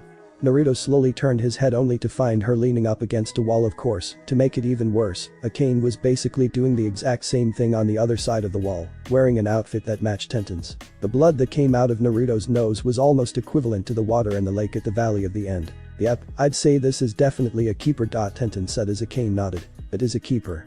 But I'll possibly use it more on Naruto-kun in the future than you will, Tenten. Akane thought, while still having an innocent smile on her face. On the other side of the store, a certain man wearing a hoodie was watching through binoculars. How the heck did that guy get two hotties like them? Especially the Reed. She's on fire. He thought of shifting his gaze over to Akane. His eyes were about to pop out of his head at the sight of the crimson-haired mistress. He decided to get a closer look and walked inconspicuously to a position as close as possible. As soon as he was situated, the girls then went back into the dressing room to change into yet another life-threatening outfit, for Naruto that is. I've got to learn how to stop that from happening. Naruto said, clutching his head and slowly picking himself up off of the ground. He situated himself back onto the bench and slowly closed his eyes, his head still hurting from all of the blood. The man with the hood thought he was going to sleep and took the initiative to take a peek into Tenten and Akane's dressing room. As he was about to succeed in his mission, Naruto then appeared out of nowhere and held a kunai up to his throat. There are many ways for a shinobi to kill someone. Thousands, maybe millions, of ways. There just happens to be about 147 ways I could kill you right now, or cut off a certain friend of yours. Care to try one? Naruto said in a very bored tone, but radiating killer intent by the gallons. The guy almost wet his pants right there. If you want to live, I suggest you run right now and never let me see you again. Cause if you don't, I'll kill you. Plus, the Hokage isn't a fan of perverts, so she would probably encourage me to kill you. Naruto added. Taking the hint, the guy then ran out of the store at full speed. Feeling proud of himself, Naruto then returned to his seat on the bench. Several more outfits and nosebleeds later, Akane, Tenten, and Naruto exited the store. Wow, that place is great. I can't think of anything lower than those prices. Tenten said, staring at the receipt. Well, there is my red blood cell, count. Naruto said sarcastically, trying to get the both of them to feel guilty. Anyway, it was really fun shopping with you two. We should do it again sometime. Tenten said, walking up to Akane and giving her a friendly hug. She then walked over to Naruto, who held out his hand expecting to receive a handshake or something of that nature. Instead of that, Tenten quickly leaned forward, giving him a quick peck on the cheek. Bye Akane, bye Naruto-kun. She said as she sprinted toward the direction of her house, her bags of clothes in tow. Hey, I was going to kiss Naruto-kun on the cheek, Akane yelled angrily in her mind as she stood there with comical fumes coming from her ears. Naruto noticed this and decided to see if anything was wrong. Akane-chan, are you alright? Naruto asked, slightly fearful for his life. Of course I'm alright. What could possibly be wrong? She yelled in a very agitated tone. Maybe we should just go home. Naruto said while sweat dropping. Naruto's apartment. I hope Akayu didn't do anything bad while we were gone, Naruto said, fishing around in his pockets for his keys. He's a 9-inch tall fox, what could he have possibly done? Akane asked in a tranquil tone, having calmed down from her anger on the way back. Naruto then slipped the newly found key into the lock and turned it to open the door. Hey, Bakaniko, we're home. Naruto yelled as he, Akane, and about 12 Kage Bunshins all walked into the small apartment. Once they were all inside, they put their bags onto the ground and then disappeared in a cloud of smoke. As soon as they vanished, two little fox ears perked up from behind the couch and a small fox ran up to Naruto's feet. Tell me you brought Raymond with you or I'll slaughter you. Caillou said impatiently. Why would I bring you Raymond? Naruto said, strolling over to one of his cabinets and opening it up. There's plenty in. Naruto was horrified at the sight in front of him. Every last cup of ramen he had was gone. He swiftly walked to another cabinet and opened it up, only to find nothing in that one either. Every cabinet he had was completely empty. You idiot, what the hell did you do with my ramen? Naruto yelled at the little fox, veins emerging from his forehead. It was then that he noticed all of the disposed ramen cups in his trash can, plus the fact that Caillou burped as soon as he finished the previous question. You ate all my ramen? Naruto screamed, ready to strangle the life out of him. Don't get your kunai in a bunch. We'll just buy some more tomorrow. Caillou said indifferently. But what are we going to eat tonight? Akane asked as her stomach growled. Good thing I keep an emergency supply of ramen just for such an occasion. Naruto said, stepping on a floorboard and propping it up to reveal extra cups of instant ramen. Why do you keep food hidden under the floor? Caillou asked. Well, you never know when you could get robbed. Naruto replied. They all sat down and ate dinner, Caillou eating the most thanks to his addiction to ramen. Once they had eaten their fill, Caillou went to his usual place on the couch and drifted off while Naruto and Akane went into their room. So what did you buy at the first store that we went to? Akane-chan, Naruto said, getting ready for bed by taking off his shirt. Oh, you know. Just random stuff. But I bought the cutest little ninja outfit. She said, walking into the bathroom and changing into a nightgown that she bought at the lingerie shop. Really? Can I see it? Naruto asked hopefully. Nope, you'll have to wait. She said, walking back into the room and pulling back the covers. Fine, if you say so. He replied. But I'll bet you look cool in it. Added, to which she blushed in response. Good night, Akane-chan. He said, closing his eyes and going to sleep. She stared at his slumbering form for a few moments, thinking if she should go through with what she had in mind. She curled up to him, putting her leg between the both of his and wrapping her arms around his torso, and gave him a slight peck on the cheek before resting her head on his chest. "Sweet dreams, Naruto-kun," she said, closing her bright blue eyes and dozing off. The light of morning crept slowly through the small window in Naruto's bedroom and shone in the face of the slumbering blonde. His vivacious blue eyes were exposed to the radiant stream, and he slowly opened them. The moment he did, he instantly shut them. A bright light shining in your eyes isn't exactly the most pleasant thing in the morning, and Naruto Uzumaki isn't exactly a morning person. He then turned his head to the gorgeous beauty with long locks of scarlet next to him. The way the glow of the light reflected off of her perfect skin made her seem so innocent and angelic. Naruto brushed a stray strand of hair from in front of her face and pushed it to the side with his index finger, which caused her to smile in her sleep. Beautiful was the only thing he could say as she stared at the sleeping form beside him. But apparently he said it a little too loud, for Akane awoke at the sound of his voice. She gradually opened her eyes to see the blonde she had kissed the night before. "Good morning, Naruto-kun," Akane said, stifling out a yawn and sitting upright. "Did you say something?" "Oh no, I didn't say anything," he said, hoping that she didn't hear him. She sat up and crawled out of bed to sit beside him. "So, what do you have planned for today?" she asked. As if on cue, a messenger bird flew toward the window and hovered in the air, waiting for entrance. "That's strange. What's a messenger bird doing here?" Naruto questioned, striding towards the window and slowly opening it. The bird quickly flew in and landed on a nearby lampstand. Naruto reached for its leg and untied the message. The bird, fulfilling its purpose, then flew back outside and off to the Hokage Tower. Naruto unrolled the scroll and noticed a summoning seal on it. He activated it, making a cloud of smoke appear in the room. Both he and Akane covered their eyes. The smoke cleared, revealing a certain silver-haired standing where the scroll once was. "Kakashi-sensei, what the hell are you doing here?" Naruto yelled, surprised at seeing his teacher standing in the middle of his bedroom. "It's nice to see you, Naruto." Kakashi replied in a sarcastic tone. "Couldn't you have come through the front door like normal people?" Naruto asked, irritated. "Yeah, I could have. But you know how I love to make a flashy entrance," he said cheekily. He then looked around the room, noticing the scarlet-haired female on his bed in very revealing clothing and Naruto in nothing but his boxers. "Well, Naruto. It looks like we've been engaging in some late-night activities.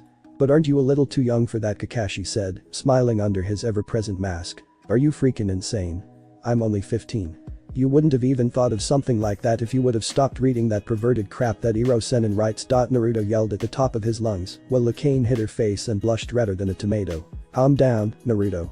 I was only kidding." Kakashi said while Naruto just mumbled things about perverted teachers and kicking his elder sensei the next time he saw him.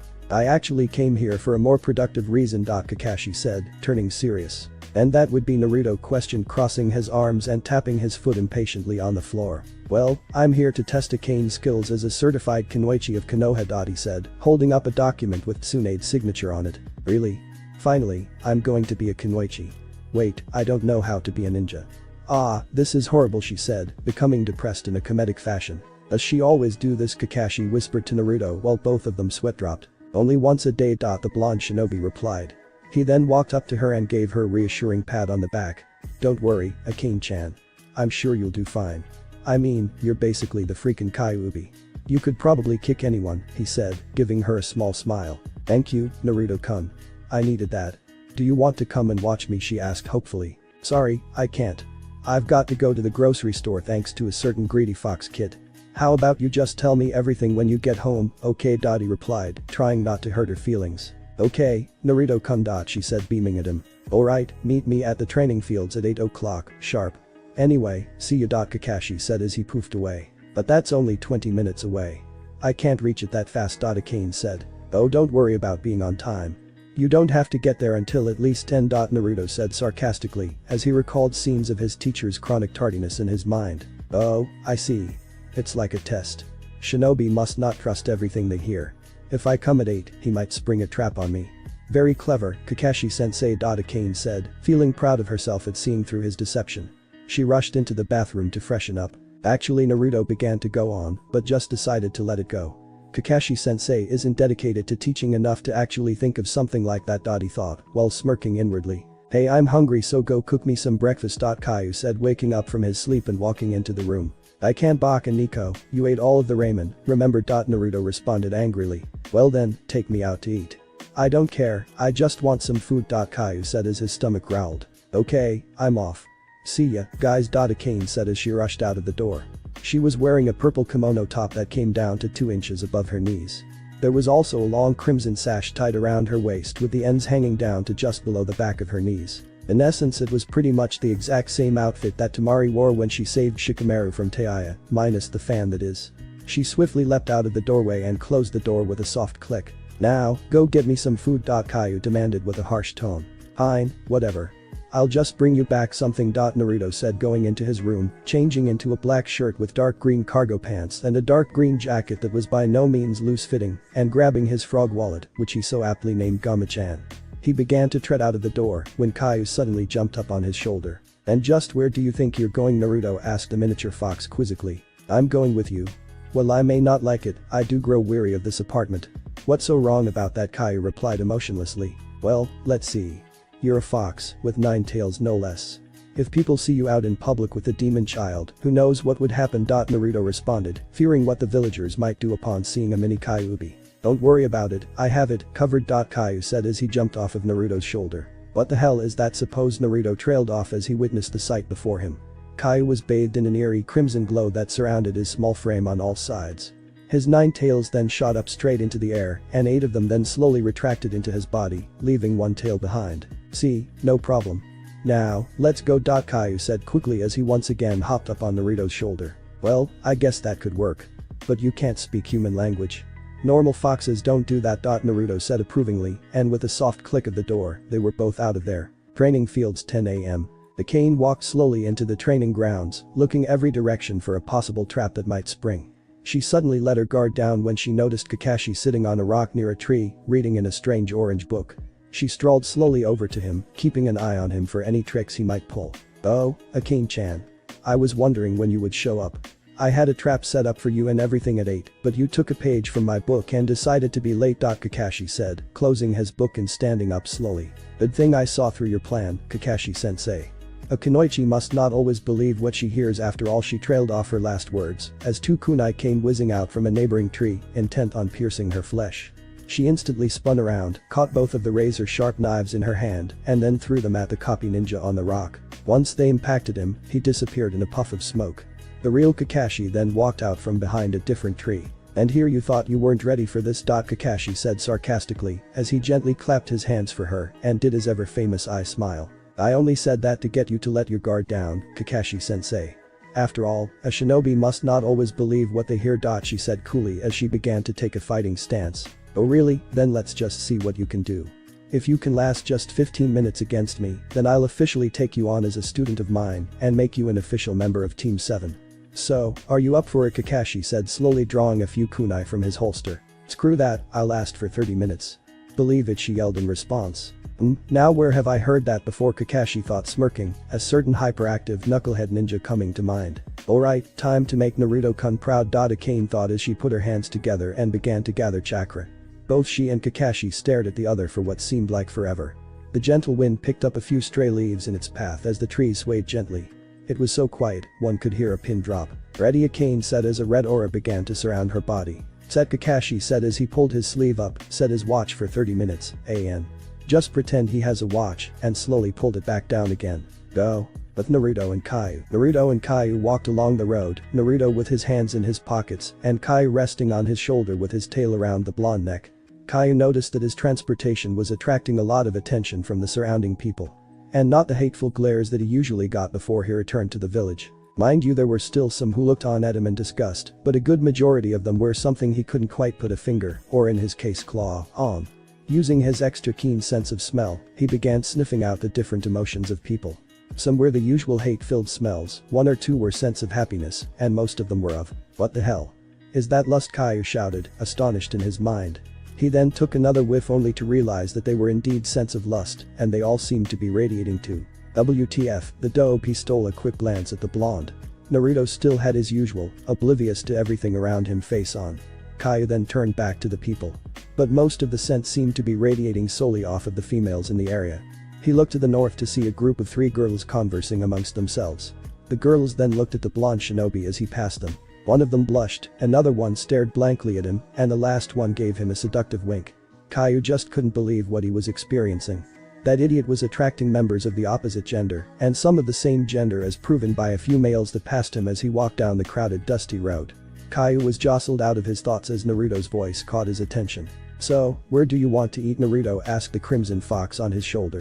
How about something with ramen?" Caillou said. "Fine, I know the greatest place in the world to go for ramen." Naruto said, walking over to his favorite eating establishment. He sat down on one of the stools and twirled around in order to face the counter. "Hey, old man.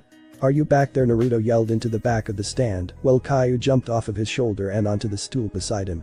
The tiny fox kid was still not able to see over the table stand, however. Someone, hearing his call, then approached from the back and walked up to him. "Naruto-kun, is that you?" the person said hopefully, wiping off a ramen bowl with a damp washcloth. "Hey Am-chan. How's it going?" he said, giving her a small wave accompanied with a sly grin. "Oh, everything's fine. My dad is just off delivering some ramen to a customer on the other side of town right now, so he won't be back for a while." She replied gently, setting the now shimmering ramen bowl in the sink with the others. "So, what are you doing here?" "Well, I was just in the neighborhood, so I decided to check up on my favorite ramen girl," Dottie said, grinning mischievously, which earned a blush from her. "Wait, did you hear that?" she asked, taking notice of a sort of purring sound coming from Naruto's side of the counter. Naruto then stole a glance at the fox kid beside him, who was pawing at his leg and purring, seemingly wanting something. "Oh, that's just him." Naruto responded, motioning with his head to the fox next to him. Am looked over the counter to see a fox kid with bright red fur and one bushy tail flowing in the wind staring at her with bright yellow eyes. She stared at him for about 5 seconds until he let out a small meow. "So kawaii," she screamed as she pulled Caillou into her arms, tightly squeezed him, and nuzzled his face with her cheek in pure anime fashion. After what seemed like forever, she finally put him down. "So is he yours?" she asked while scratching his belly, to which he happily purred once more. "Yeah, he's mine. I found him just a couple of days ago out in the woods. After searching for hours for his family, I came across a fox den that was completely empty. I couldn't just leave the little one there, so I took him home with me." Naruto explained. "That's really sweet, Naruto-kun. What's his name?" she asked, switching from his belly to scratching him on the ears. "Well, I named him Caillou," he replied, rubbing the back of his head and giving his usual sheepish grin. "That's an unusual name. But it does kind of suit him, don't you think?" She said, substituting scratching his ears with petting his back gently, which caused him to purr peacefully. "Does he like ramen? Are you kidding me? He can't get enough of the stuff." Naruto said, chuckling slightly. "Well then, how about one bowl for him and you, in the house of course." She said. "That would be great, Akane-chan," he answered back cheekily. She walked into the back of the stand and began to prepare the ramen for the both of them. 5 minutes later, she came out with 2 steaming bowls full of ramen. "Here you go," she said, setting the bowls down and using her hand to wipe the sweat off of her brow. "Thanks, Akane-chan. You're the best." "I did akamasu," Naruto said as he began to dig in. Caillou immediately stuck his head in the bowl and began slurping the noodles, as if it were the last bowl on earth. Akane began giggling as she watched the both of them eat. "What's so funny?" Naruto asked to take in another mouthful of noodles. "The two of you just look so funny right now," she said, pointing to Caillou. Naruto slowly turned to face him as the fox did the same to the blonde ninja. Both of them had strands of noodles hanging down from their mouths. They both quickly slurped them up and turned away from each other embarrassedly, which caused Am to giggle even more. They both wolfed down about 7 more bowls. "Well, I think that's about enough. But I have to say, that was some of the best ramen I've had in about 3 years." Naruto said, leaning back and patting his stomach gently. Caillou just let out a small belch before rolling over on his back. "Well, I'm glad you liked it," Am said, picking up their bowls and heading back into the kitchen. As she was walking back, she stepped and slipped on a rag, about to tumble over. She closed her eyes and expected to hit the ground and hear the sound of broken bowls when she was suddenly grabbed by strong, muscular arms. She slowly opened her eyes and realized she was in Naruto's arms. She could feel the warmth radiating off of his body and it made her blush furiously. "You okay, Am-chan?" he asked slowly and in a deep voice that had a hint of concern in it. The way her name rolled off of the tip of his tongue just made her heart melt as she stared into his bright sapphire orbs. Just as she wished that it would last forever, it ended with him helping her stand upright. "Thank you, Naruto-kun," she said, a warm smile plastered across her face. "Anytime, Am-chan. Well, we best be off." "Come on, Caillou." Naruto said as Caillou jumped up to his shoulder and draped his tail around Naruto's neck. "Aye, Am-chan," he yelled as he began to walk off. "Aye, Naruto-kun," she yelled back at him. After he was out of sight, she turned around and noticed a white envelope on the counter. She picked it up and opened it to reveal more than enough money to cover the ramen they both ate. She also came across a letter inside of the envelope. "Dear Am-chan. I couldn't just eat all of that ramen and not pay for it, so I left you this. Hope it's enough. P.S. I left a little extra. You know, to get you something nice. The letter read. Naruto also completed the letter with a chibi picture of him and Caillou at the bottom. She couldn't help but smile at that. As soon as she finished reading, her father walked in. Sorry I'm late, AM. The customer forgot where he left his money. Tucci said as he set some of the dishes he was carrying in the back. Say father, you wouldn't happen to know how old Naruto is, would you? She asked silently but loud enough to hear as she stared off in the direction that Naruto left. Well, you're 16, so he should be about 15. Why do you ask? He asked, confused. Oh, just wondering, she said, hinting at something else. Wondering if I should date younger, that is. Her last thoughts were as she stared at the back of his retreating form. Training fields. The weary red-haired Kunoichi lay sprawled out across the ground, covered in scratches and bruises of all sorts. She tried with all her might to stand up again, managing to lift her head up a small bit, but failed as it plopped back down onto the ground with a thud. This was probably the worst situation she could have possibly been in. She was unable to move her legs at the moment. Kakashi could be anywhere, and she was almost out of chakra. Truly a screwed up situation and truly a pissed off girl. She began to hear whispers from inside her mind. Use the demon chakra, Akane-chan. After all, it is ours. Use the demon chakra, use it. In the distance she could hear a faint noise, probably of someone walking. She lifted up her head as the sound got louder with each passing second. Her eyes rested on the figure of the cycloptic, little orange book in hand, bending down in a squatting position in front of her. Hey, how are you doing, Akane-chan? Kakashi said nonchalantly, not even making. The light of morning crept slowly through the small window in Naruto's bedroom and shone in the face of the slumbering blonde. His vivacious blue eyes were exposed to the radiant stream, and he slowly opened them. The moment he did, he instantly shut them. A bright light shining in your eyes isn't exactly the most pleasant thing in the morning, and Naruto Uzumaki isn't exactly a morning person. He then turned his head to the gorgeous beauty with long locks of scarlet next to him. The way the glow of the light reflected off of her perfect skin made her seem so innocent and angelic. Naruto brushed a stray strand of hair from in front of her face and pushed it to the side with his index finger, which caused her to smile in her sleep. Beautiful was the only thing he could say as she stared at the sleeping form beside him. But apparently he said it a little too loud, for Akane awoke at the sound of his voice. She gradually opened her eyes to see the blonde she had kissed the night before. Good morning, Naruto-kun. Akane said, stifling out a yawn and sitting upright. Did you say something? Oh no, I didn't say anything, he said, hoping that she didn't hear him. She sat up and crawled out of bed to sit beside him. So, what do you have planned for today? She asked. As if on cue, a messenger bird flew toward the window and hovered in the air, waiting for entrance. That's strange. What's a messenger bird doing here? Naruto questioned, striding towards the window and slowly opening it. The bird quickly flew in and landed on a nearby lampstand. Naruto reached for its leg and untied the message. The bird, fulfilling its purpose, then flew back outside and off to the Hokage Tower. Naruto unrolled the scroll and noticed a summoning seal on it. He activated it, making a cloud of smoke appear in the room. Both he and Akane covered their eyes. The smoke cleared, revealing a certain silver-haired standing where the scroll once was. Kakashi-sensei, what the hell are you doing here? Naruto yelled, surprised at seeing his teacher standing in the middle of his bedroom. It's nice to see you, Naruto. Kakashi replied in a sarcastic tone. Couldn't you have come through the front door like normal people? Naruto asked, irritated. Yeah, I could have. But you know how I love to make a flashy entrance. He said cheekily.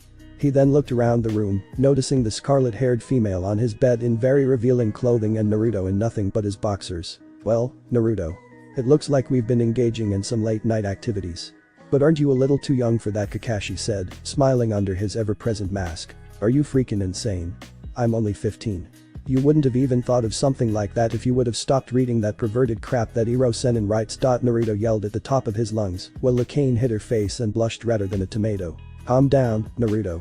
I was only kidding. Kakashi said while Naruto just mumbled things about perverted teachers and kicking his elder sensei the next time he saw him. I actually came here for a more productive reason. Kakashi said, turning serious. And that would be? Naruto questioned, crossing his arms and tapping his foot impatiently on the floor. Well, I'm here to test Akane's skills as a certified Kunoichi of Konoha. He said, holding up a document with Tsunade's signature on it. Really? Finally, I'm going to be a Kunoichi. Wait, I don't know how to be a ninja. Ah, this is horrible, she said, becoming depressed in a comedic fashion. Does she always do this? Kakashi whispered to Naruto while both of them sweat dropped. Only once a day. The blonde shinobi replied.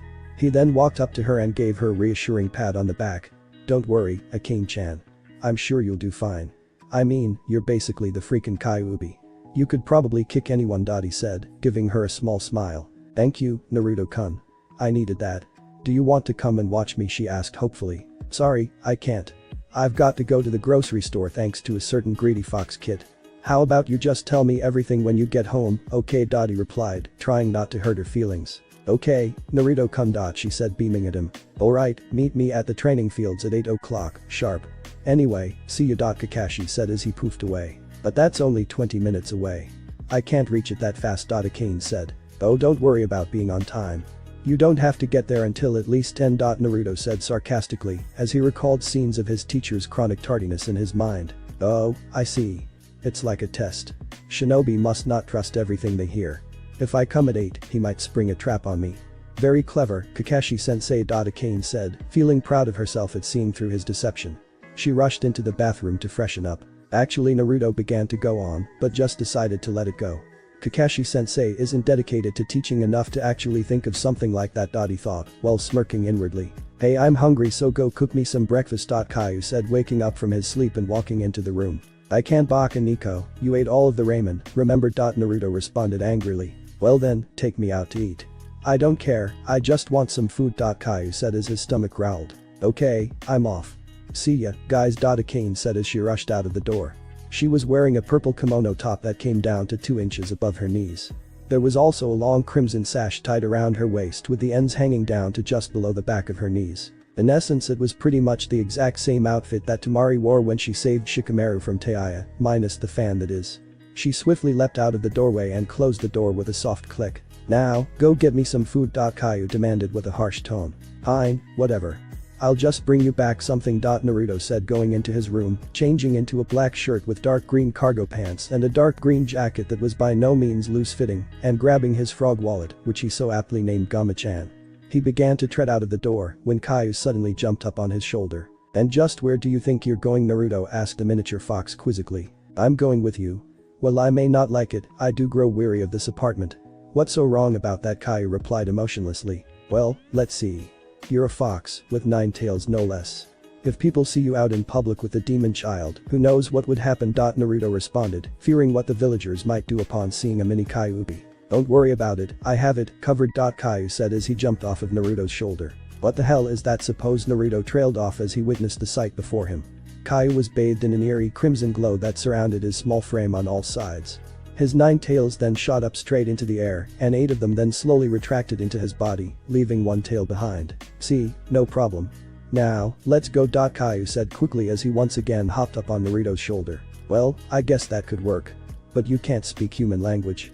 Normal foxes don't do that. Naruto said approvingly, and with a soft click of the door, they were both out of there. Training fields, 10 a.m. The cane walked slowly into the training grounds, looking every direction for a possible trap that might spring. She suddenly let her guard down when she noticed Kakashi sitting on a rock near a tree, reading in a strange orange book. She strolled slowly over to him, keeping an eye on him for any tricks he might pull. Oh, Akane-chan. I was wondering when you would show up. I had a trap set up for you and everything at 8, but you took a page from my book and decided to be late. Kakashi said, closing his book and standing up slowly. Good thing I saw through your plan, Kakashi-sensei. A kunoichi must not always believe what she hears. After all, she trailed off her last words as 2 kunai came whizzing out from a neighboring tree, intent on piercing her flesh. She instantly spun around, caught both of the razor-sharp knives in her hand, and then threw them at the copy ninja on the rock. Once they impacted him, he disappeared in a puff of smoke. The real Kakashi then walked out from behind a different tree. And here you thought you weren't ready for this. Kakashi said sarcastically as he gently clapped his hands for her and did his ever-famous eye smile. I only said that to get you to let your guard down, Kakashi-sensei. After all, a shinobi must not always believe what they hear. She said coolly as she began to take a fighting stance. Oh really? Then let's just see what you can do. If you can last just 15 minutes against me, then I'll officially take you on as a student of mine and make you an official member of Team 7. So, are you up for it? Kakashi said, slowly drawing a few kunai from his holster. Screw that, I'll last for 30 minutes. Believe it, she yelled in response. Now where have I heard that before? Kakashi thought, smirking, a certain hyperactive knucklehead ninja coming to mind. Alright, time to make Naruto-kun proud. Akane thought as she put her hands together and began to gather chakra. Both she and Kakashi stared at the other for what seemed like forever. The gentle wind picked up a few stray leaves in its path as the trees swayed gently. It was so quiet, one could hear a pin drop. Ready, Akane said as a red aura began to surround her body. Set, Kakashi said as he pulled his sleeve up, set his watch for 30 minutes, an. Just pretend he has a watch and slowly pulled it back down again. Go. Of Naruto and Caillou. Naruto and Caillou walked along the road, Naruto with his hands in his pockets and Caillou resting on his shoulder with his tail around the blonde neck. Caillou noticed that his transportation was attracting a lot of attention from the surrounding people. And not the hateful glares that he usually got before he returned to the village. Mind you, there were still some who looked on at him in disgust, but a good majority of them were something he couldn't quite put a finger, or in his case claw, on. Using his extra keen sense of smell, he began sniffing out the different emotions of people. Some were the usual hate-filled smells, one or two were scents of happiness, and most of them were of, "What the hell? Is that lust?" Caillou shouted, astonished in his mind. He then took another whiff only to realize that they were indeed scents of lust, and they all seemed to be radiating too. WTF, the dope. He stole a quick glance at the blonde. Naruto still had his usual, oblivious to everything around him face on. Caillou then turned back to the people. But most of the scent seemed to be radiating solely off of the females in the area. He looked to the north to see a group of 3 girls conversing amongst themselves. The girls then looked at the blonde shinobi as he passed them. One of them blushed, another one stared blankly at him, and the last one gave him a seductive wink. Caillou just couldn't believe what he was experiencing. That idiot was attracting members of the opposite gender, and some of the same gender as proven by a few males that passed him as he walked down the crowded dusty road.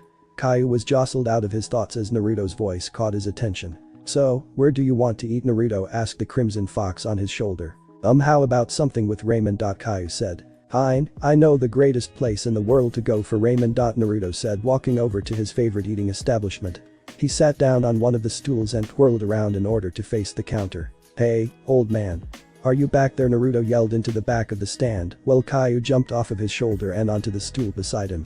The tiny fox kid was still not able to see over the table stand, however. Someone, hearing his call, then approached from the back and walked up to him. "Naruto-kun, is that you?" the person said hopefully, wiping off a ramen bowl with a damp washcloth. "Hey Am-chan. How's it going?" he said, giving her a small wave accompanied with a sly grin. "Oh, everything's fine. My dad is just off delivering some ramen to a customer on the other side of town right now, so he won't be back for a while." She replied gently, setting the now shimmering ramen bowl in the sink with the others.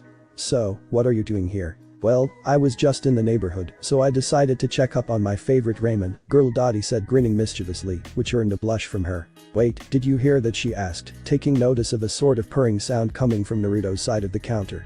Naruto then stole a glance at the fox kid beside him, who was pawing at his leg and purring, seemingly wanting something. "Oh, that's just him." Naruto responded, motioning with his head to the fox next to him. Am looked over the counter to see a fox kit with bright red fur and one bushy tail flowing in the wind staring at her with bright yellow eyes.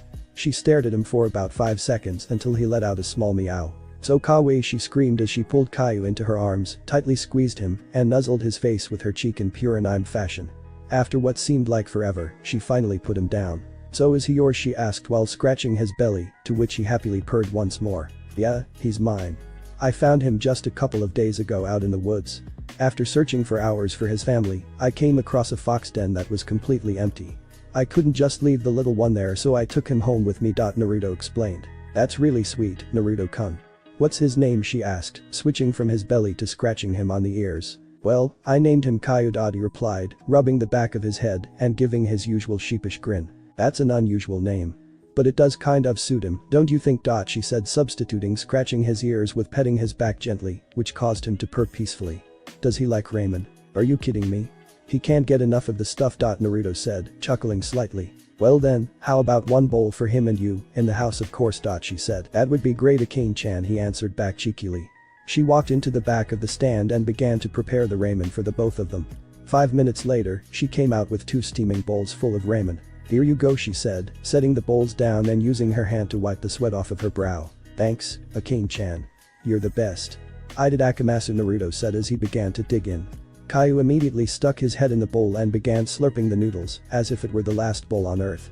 Akane began giggling as she watched the both of them eat. "But so funny," Naruto asked to take in another mouthful of noodles. "The two of you just look so funny right now." She said, pointing to Caillou. Naruto slowly turned to face him as the fox did the same to the blonde ninja. Both of them had strands of noodles hanging down from their mouths. They both quickly slurped them up and turned away from each other embarrassedly, which caused Am to giggle even more. They both wolfed down about 7 more bowls. "Well, I think that's about enough. But I have to say, that was some of the best ramen I've had in about 3 years." Naruto said, leaning back and patting his stomach gently. Caillou just let out a small belch before rolling over on his back. "Well, I'm glad you liked it," Am said, picking up their bowls and heading back into the kitchen. As she was walking back, she stepped and slipped on a rag, about to tumble over. She closed her eyes and expected to hit the ground and hear the sound of broken bowls when she was suddenly grabbed by strong, muscular arms. She slowly opened her eyes and realized she was in Naruto's arms. She could feel the warmth radiating off of his body, and it made her blush furiously. "You okay, Am-chan?" he asked slowly and in a deep voice that had a hint of concern in it. The way her name rolled off of the tip of his tongue just made her heart melt as she stared into his bright sapphire orbs. Just as she wished that it would last forever, it ended with him helping her stand upright. "Thank you, Naruto-kun," she said, a warm smile plastered across her face. "Anytime, Am-chan. Well, we best be off." "Come on, Caillou." Naruto said as Caillou jumped up to his shoulder and draped his tail around Naruto's neck. "Aye, Am-chan," he yelled as he began to walk off. "Aye, Naruto-kun," she yelled back at him. After he was out of sight, she turned around and noticed a white envelope on the counter. She picked it up and opened it to reveal more than enough money to cover the ramen they both ate. She also came across a letter inside of the envelope. "Dear Am-chan. I couldn't just eat all of that ramen and not pay for it, so I left you this. Hope it's enough. P.S. I left a little extra. You know, to get you something nice." The letter read. Naruto also completed the letter with a chibi picture of him and Caillou at the bottom. She couldn't help but smile at that. As soon as she finished reading, her father walked in. "Sorry I'm late, Am.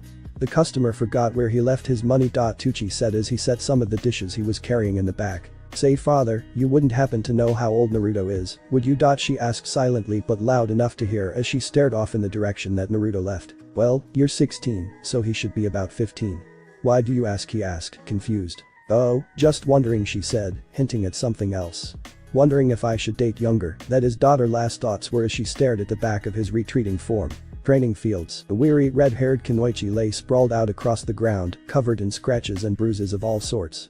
She tried with all her might to stand up again, managing to lift her head up a small bit, but failed as it plopped back down onto the ground with a thud. This was probably the worst situation she could have possibly been in. She was unable to move her legs at the moment. Kakashi could be anywhere, and she was almost out of chakra. Truly a screwed up situation and truly a pissed off girl.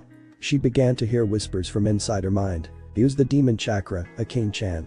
After all, it is ours. Use the demon chakra, use it."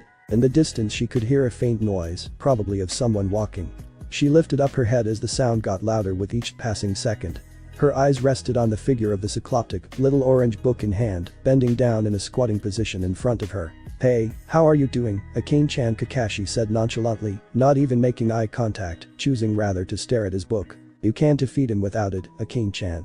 Use the demon chakra. Use it. Use it.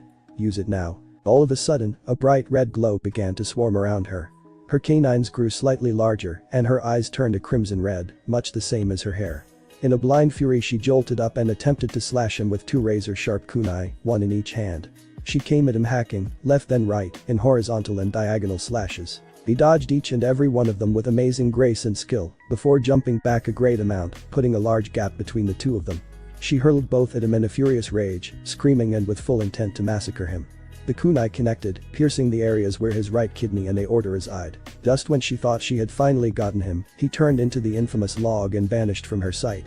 Before she could react, he then bolted up from the ground beneath her, rising fully from the earth and grabbing her head with his right hand. He then pushed down, slamming the back of her head into dirt.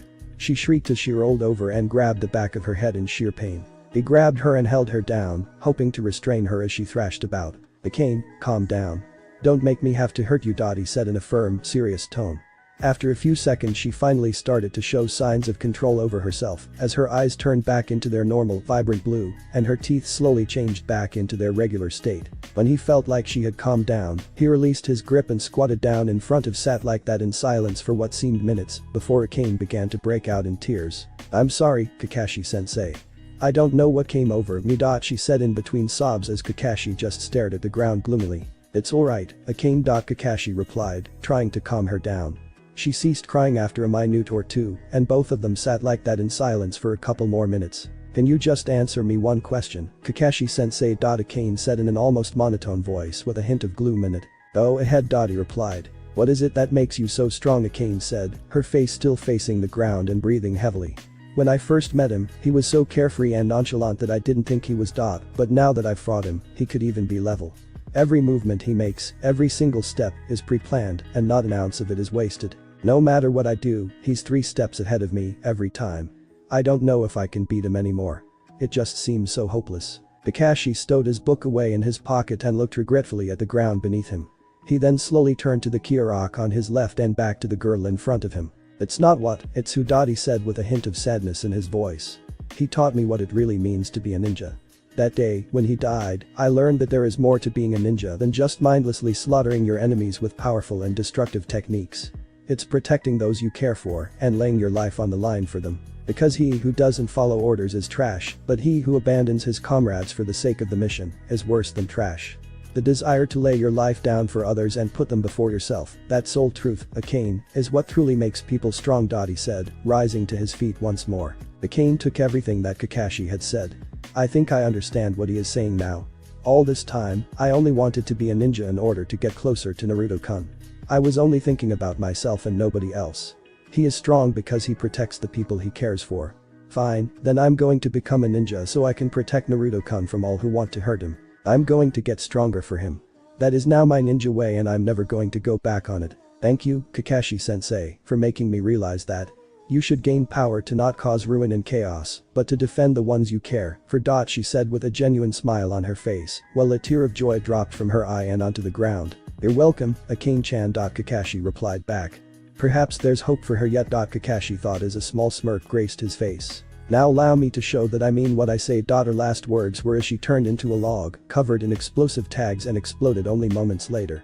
Kakashi sprung back at blinding speed, avoiding the blast with ease. "Wasn't exactly expecting that," Kakashi thought sarcastically as he skidded to a halt. Suddenly, out of nowhere, a random assortment of kunai and shuriken came hurtling out of the woods, all aimed at the copy ninja. He stylishly dodged them all by weaving in and out of them and returning some of his own at the source of them, which none of them hit. All fell silent after Kakashi had thrown his weapons.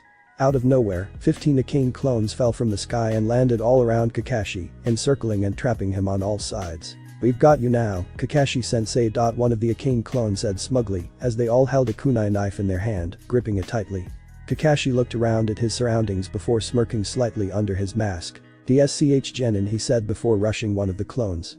He pierced one of them in the stomach with a kunai hidden in his sleeve. Another charged at him while he assaulted the first.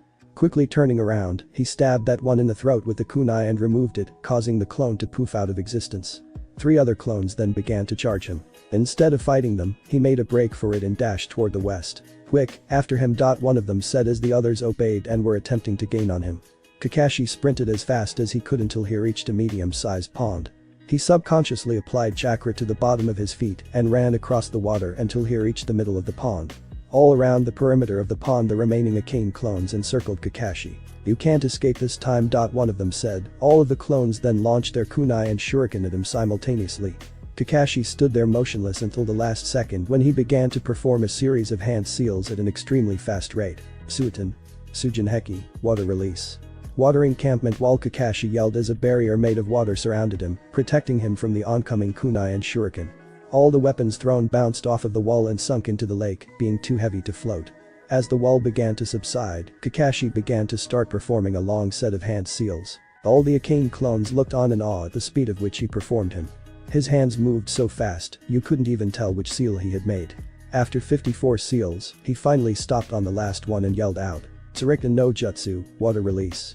Water dragon blast. Suddenly a huge current of water in the form of a dragon came rushing out of the pond, intent on decimating the clones. It swirled in the air for a few moments, as if dancing, before finally crashing down on top of the doppelgangers. All of the clones in the present area were wiped out at once, flooding the remaining area for hundreds of feet. Minutes later, the water began to subside, and Kakashi slowly strolled over to an unconscious Akane that was left behind. Well, what do we have here?" Kakashi asked as knelt over to get a closer look at her. It seemed as though she was shivering, her whole body was quaking, and her eyes were shut tightly. "Do you want to surrender, or will I have to take you down?" again Kakashi asked cheekily whilst smiling underneath his mask. That apparently got a response from the crimson-haired girl. "As if I would surrender to you, Kakashi-sensei. I'm not doing this anymore for myself. I'm fighting so that I can be there to protect Naruto-kun when he needs me, and for that I'm not giving up, ever." "You got that," she retorted, while smirking. "Even if she does fail, I still might pass her. I can tell she means what she says." Kakashi thought as he stared at her with a small bit of admiration. Well then, just how do you plan to? Kakashi trailed off when he noticed the girl he was talking to almost moments ago had now disappeared into thin air. But then he turned around quickly, only to notice 4 more Arcane clones charging at him, all wielding kunai in a straight horizontal line. I swear, she fights exactly like Naruto. But Kakashi took notice of the kunai in each of the clones' hands. She's not afraid to come at me with the intent to kill. Kakashi gathered 4 shuriken in his hands and launched them all at the attacking duplications. Each of them hit their targets, except for the middle Arcane, who jumped up into the air at the last second, effectively dodging it. That's the real one. Kakashi thought as he then launched a couple more shuriken at the airborne girl.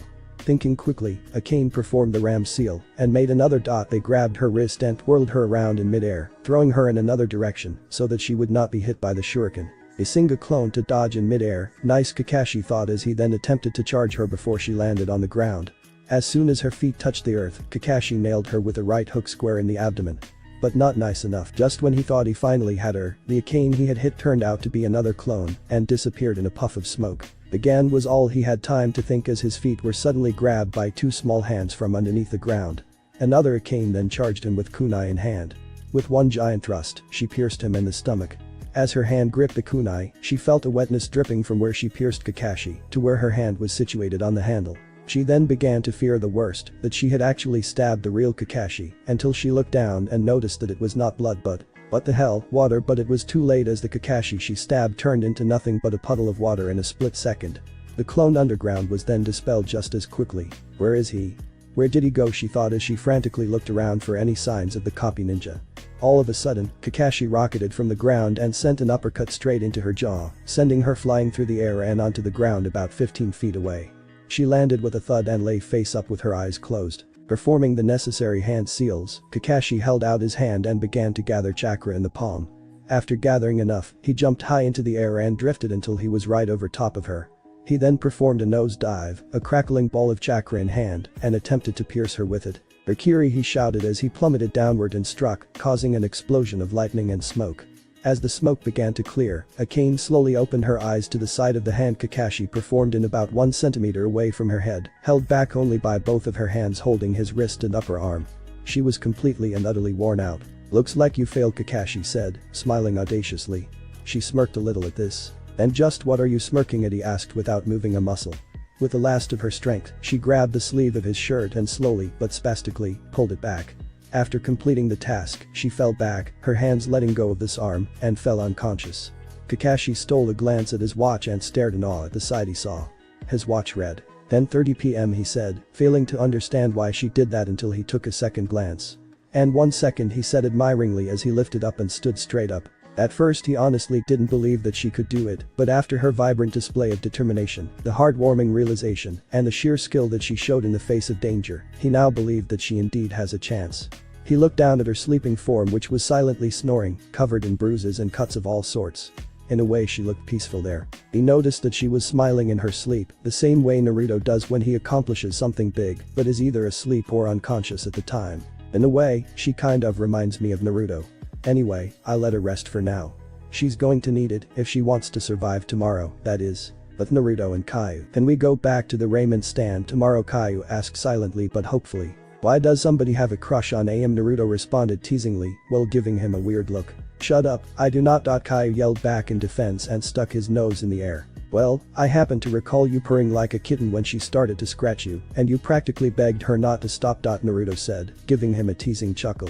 "Oh really? Well, I didn't exactly see you hesitating when you tried to move closer to Arcane this morning while she was sleeping." Caillou replied wittingly. "You saw that?" Naruto yelled alarmed. "Every bit of it up until Kakashi appeared in the room." Caillou replied, giving a devilish smirk. "Well you see, oh look, the grocery store." Naruto said, trying to avoid the conversation altogether. "Sometimes your stupidity amazes even me," Naruto Caillou thought, his head hanging low while he sweat dropped. "Besides, if anybody liked the ramen girl, it would be you." The fox said, doing his best to get the blonde riled up. "And what if I do?" Naruto said with a devilish smirk.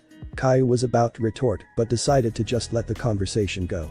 There was really nothing to gain from it anyway. Elsewhere, outside of a local post office, the laziest shinobi in Konoha was resting on a bench, his hands behind his head, while he gazed longingly at the white puffs of cotton candy above him. His mission today had been relatively simple. Guide a certain person around the village, helping her with anything that she might need. That is until a fellow shinobi approached him. You have orders from Tsunade-sama, Nara Shikamaru, he said, handing him a small scroll. Shikamaru unwillingly took it and slowly unrolled it. After reading its contents, he gave a long exasperated sigh. Can't she find someone else to do this? Shikamaru asked lazily. I'm sorry, Shikamaru-san. She specifically requested you for this A-class mission. He said respectfully. Man, what a drag. Alright, fine, let's just go. The lethargic ninja replied as he slowly stood up and drudgingly walked toward the Hokage Tower. How troublesome. I highly doubt filling out her paperwork could be considered an A-class mission. He thought as he strolled down the streets, his hands in his pockets and eyes closed. Just as soon as he left, someone walked out of the grocery store. Alright, Shikamaru, I'm done now. A blonde 16-year-old girl trailed off as she looked around for her raven-haired escort, only to find him missing. She was wearing a black kimono with a red sash running across her waistline. Her hair was tied up into 4 separate ponytails. Her most notable feature was the humongous fan strapped across her back. From the looks of her, one could obviously tell that she was a kunoichi, but different from the other kunoichi in this village. For you see, the symbol on her headband was not of the Leaf Village, but one of its allied villages, more precisely, Sunagakure no Sado. She was holding a bag full of scrolls of some sort, most likely letters. That lazy nonsense. He promised me that he would show me around town, and the first thing I ask him to do, sit outside on a bench, he goes and wanders off. She screamed in her mind, as anger seemed to radiate from her. She shook her head exasperatedly. Great, now what am I supposed to do? I don't know where I am and my only guide walked off somewhere. She said in frustration. As if on cue, a certain blue-eyed blonde walked out of a grocery store that was conveniently placed next to the post office, carrying grocery bags full of different kinds of foods. A small red fox was perched on his shoulders, licking its paw the same way that a kitten would. His face was obscured from her view because he was facing the opposite direction. Maybe I could ask him for directions. Tamari thought as she started to walk towards him. I think we've done enough shopping to last us for about 2 weeks. Although with you, it may only be 1 day. Naruto said jokingly. Knowing not to speak when other people are close, Caillou just gave him a small but hateful glare and hopped into one of the grocery bags that he was carrying. Excuse me, you wouldn't happen to know how to get to the Hokage Tower, would you? Tamari asked and gently tapped him on the shoulder. He slowly turned around and faced her. Oh, were you talking to me? Naruto asked innocently. Tamari wasn't aware of what he said because she was too busy taking in the sight in front of her. He could only be described as the most handsome man she had ever seen. Hi, Tamari said dreamily as she waved slightly, a small blush spread across her cheeks. Hello, Naruto said, a little bit uncomfortable. It was then that he noticed her signature 4 ponytails and the giant fan on her back, as well as her Suna headband, and came to one conclusion. Tamari is that you? Naruto asked disbelievingly. Yes, and just who might you be? Tamari said, eyeing him suspiciously and putting a hand on her fan. If this guy knew her name, he might be a stalker or a pervert, or both. And if there were 2 things she didn't like, it was stalkers and perverts. Whoa, take it easy, Tamari-chan. It's me, Naruto. Naruto said, trying to shield himself from impending doom. She stared blankly at him for a few seconds with a puzzled look on her face.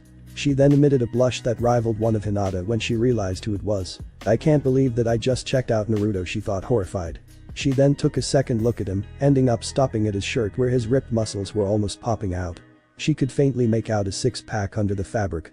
Then again, it might not be so bad. Wait, so you're Naruto Uzumaki? She asked doubtfully. It really was hard to believe that this gorgeous man was the little ramen-obsessed boy she knew 3 years ago. Yeah, it's me, alright. Why does nobody recognize me when they first see me? Have I really changed all that much? Naruto pondered sarcastically. So what exactly are you doing here anyway, Tamari-chan? Don't you live in Suna now? Naruto asked as she slightly blushed that he would refer to her like that without a second thought. Yeah, I still do, but I'm sort of like an ambassador between Suna and Konoha. So naturally, I have to stay here over short periods of time every once in a while. This time just happens to be for the Chunin exams that are happening soon. She explained. So, did you quit being a kunoichi or something? Naruto asked. Of course not. I'm not only still a ninja, I'm a. Tamari replied happily. Naruto stared at her blankly before sulking. Why must I be the only genin left? Naruto is thought of as a little chibi. Naruto inside of his mind cried comically. Well, if you're already a, then that means I'll just have to work so hard, now doesn't it? Naruto responded by cheering up and giving her a small, sarcastic smirk, while she gave him an admiring grin of her own. Yep, that's Naruto alright. Say Naruto, since my tour guide sort of abandoned me and all, you wouldn't mind if maybe Tamari stopped as Naruto put his index finger over her lips softly. I would be honored to guide you around town, Tamari-chan. Naruto said softly but meaningfully as a genuine smile graced his face. After he finished, for some unknown reason, Tamari's stomach began to get butterflies. She didn't know why and just finally decided that it wasn't butterflies, but something that she ate. Naruto slowly removed his finger from her mouth, although she wouldn't admit that she liked it. "After you, my dear," Naruto said as he gave a playful bow, and she returned with a giggle. "What the did Tamari just giggle?" Naruto was astonished. "Why Naruto, you're such a gentleman." Tamari responded by going along with it while speaking in a sarcastic tone. "Well, I will try my best," he said as the two walked off. Later that day, 6:45 p.m. "Wow, Naruto-kun. Who would have thought you could get into such a fancy restaurant without a reservation, no less." Tamari said as she and Naruto walked side by side through a pathway in one of Konoha's many parks. They had both just been to one of the fanciest restaurants in the entire village after running a day full of errands that Tamari had to run. Not only was she surprised that he was able to get in, but that they already had a table set up for them, almost as if they were expecting him. The experience had been enjoyable for both of them, but she was shocked at one thing. Naruto practiced good table manners the entire time that they were there. He used the appropriate utensils, was always a gentleman, whether it be helping her sit down or keeping the conversation clean and very appropriate while still making it entertaining, and ate his food very carefully, making sure not to spill a drop anywhere. Overall, she was quite impressed with how things went. "Well, let's just say that I have sources." Naruto replied, picking his words carefully, making sure not to reveal any more information than necessary. The truth was, the restaurant was owned by the Akimichi, and since Naruto was good friends with Choji, he was welcome anytime. "Oh really? Well then." Tamari stopped in her tracks as a chilly wind blew past the both of them. Tamari immediately crossed her arms, trying to conserve as much warmth as possible. "Are you okay, Tamari-chan?" Naruto asked him about the freezing Kunoichi with a deep look of concern on his face. "Oh, I'm fine. It's just I'm not used to the colder air in Konoha, that's all," she replied, putting on a fake smile as another gust of wind blew past. Naruto, being the good guy that he was, set the bags of groceries down onto the ground and took off his dark green jacket, draping it over her shoulders in the process. Tamari was interrupted by the blonde. "Don't worry about it, Tamari-chan, I'll be fine. It is the middle of October and just like you said, you're from Suna. You need it more than I do." Naruto said happily, but Tamari was bewildered and blushing furiously. Nobody had ever been exactly nice to her before. Back when Gaara was a mindless killing machine, she always had to fend for herself. There was no being nice or kind back in those days. You did what you had to do to survive. But this one person, in just the span of a little less than half the day, had almost melted that shell that she forced herself into. For some odd reason, he made her feel secure, feel safe, feel loved. "Thank you, Naruto-kun," she said as she almost let out a small tear, but forced it back. After all, a ninja isn't supposed to show emotion. "Would you mind if we sit down for a bit?" she asked. "Sure, Tamari-chan," he replied as he picked up his groceries and led her to one of the park benches. Tamari sat down gently, putting her fan to the side while Naruto plopped down beside her, setting his groceries down with a thump. When he did, a small noise came from inside the bag. "Oh, I almost forgot you were in there." "Sorry," Naruto said as he reached into the bag and brought out a small fox kit, which just happened to be Caillou. Apparently, he had fallen asleep in the bag and had now just been awoken when Naruto almost slammed the bag down. Caillou was about to retaliate with a witty remark when he noticed the blonde girl to the side of him. "Damn, I can't say anything because she's here." "Alright, what sound do foxes make again?" Caillou pondered before finally coming to a decision. He took in a deep breath and let out a small meow. Naruto stared at him stunned for a second. "Caillou, you dumb." The blonde thought as he stared at it while sweat dropping. "Since when does a fox meow?" Tamari could see through that in it. "Oh. It's so kawaii," Tamari practically screamed as hearts formed in her eyes. Naruto then fell over in anime style and got up as quickly as he fell down. "Wow, Tamari-chan, you're not someone that I'd expect to act like that about animals." Naruto said, also sweat dropping at her antics as well. "I know. But how could I not? It's so adorable." "Does he have a name?" she responded, completely losing character and nuzzling his nose while she scratched him behind the ears. "Yeah, his name is Caillou," Naruto answered while Caillou just sent him a hateful glare. Being a part of one of the most powerful demons in history and having a name like that would probably annoy you as well. They sat in silence for a minute before Naruto asked, "Well anyway, how's Gaara doing?" "I haven't heard from him since I left." Naruto asked, trying to start up a conversation. "Oh, he's doing fine. He's a lot more humane than he was before, even if he still doesn't speak more. All he used to do is kill and murder, but now, that's probably one of the things that he despises doing the most. He also treats everyone like actual human beings now. He's so kind and caring, and he'll lay down his life for me and Kankuro and it's just too great for words. He's never been happier in all of his life." Tamari recited it as if it was like his biography. "That's wonderful, Tamari-chan. I'm really glad for Gaara. What is he now, by the way?" I'd imagine he would at least be like you and Kankuro. Naruto asked. Oh no, he's Kazekage now. She said innocently as if it were the most natural thing in the world. Naruto's jaw extended and hit the ground beneath him. What the hell, he's the Kazekage, Naruto yelled at the top of his lungs. Yep, and he's actually pretty good at it. After facing you, he realized that he was not put on this earth to kill, but to protect those he cherishes. So, he trained every day, day and night. After about a year and a half of training, he was strong enough to be the Kazekage. And since the fourth Kazekage, our father, is dead, he took on the position. She explained while petting Caillou as he sat on her lap. Wow, Kazekage. Now that you mention it, Kazekage Gaara does have a nice ring to it. Naruto thought out loud as he leaned back in his seat and rested his head on his hands. Yeah, he's actually quite popular now among the village too, especially with girls. You wouldn't believe how many fangirls we have to fight off of him every day. Apparently they like the silent but deadly types. He's just lucky he has that sand shield of his. Temari said jokingly.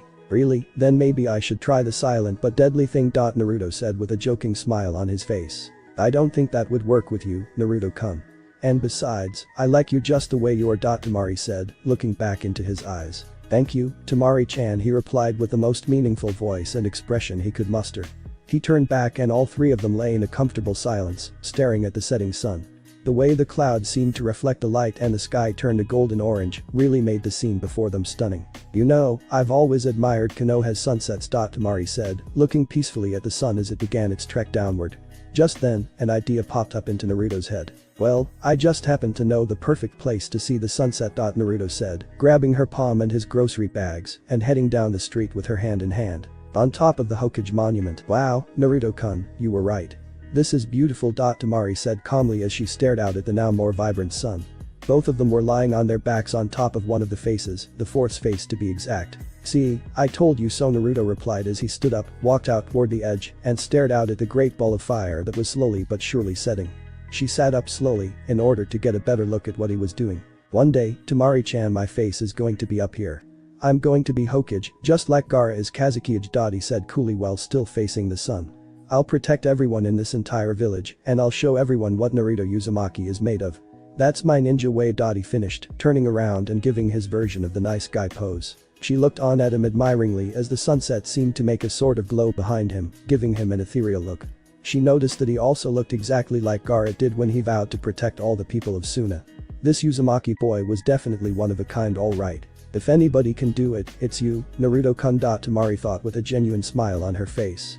She was shaken out of her thoughts when Naruto called her name softly. Hey Temari-chan, do you know what that is? He asked her, pointing to a strange flower that was growing out of a crack in the sturdy rock. Wow, it's an Aranohana, desert flower. I haven't seen one since I was a little girl. They're really rare in Suna. I didn't even know that they grew in Konoha. She said as she stared at the little ivory flower.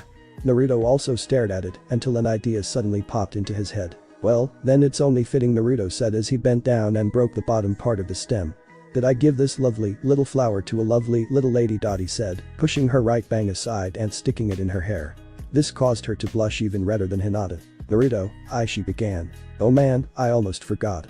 I have to get home and cook dinner. I'm really sorry, Temari-chan. He said, feeling sorry that he had to leave her. It's alright, Naruto-kun. May I ask why? We already had dinner, remember? She asked. It's not for me, it's for a friend of mine. She's staying over at my house. He replied. Wait, Temari screamed inside of her mind. She was going to have to find out just who this girl is. Oh, I see. Well, you two have fun then. Temari said, spitefully clenching her fists and trying her hardest not to break out in anger. But I'd be honored if you let me walk you home. Naruto offered, which cheered her up somewhat. That would be nice. She said, smiling and giving him a nod. Konoha Hotel, 9 p.m. The trip to Temari's dwellings was mostly uneventful, other than Temari laying her head on Naruto's shoulder as they walked side by side, which earned a blush from the blonde. Well, here we are, Naruto said as they both stood on the outside of her hotel room door. Yeah, she replied with a depressing sigh, almost as if she didn't want it to end. I had a really great day today with you, though. Same here, Temari-chan, Naruto said, giving her a wink. Well, I guess I'll see you some other time. Hopefully in the near. Naruto abruptly stopped when he felt Temari's soft lips press against his right cheek. Just as quickly as she had kissed him, she pulled back. Don't be a stranger, Naruto-kun, by Caillou-kun, she said, stressing the word kun in the most seductive way possible. It almost made Naruto have a nosebleed right then, and after that she made a small wave towards Caillou.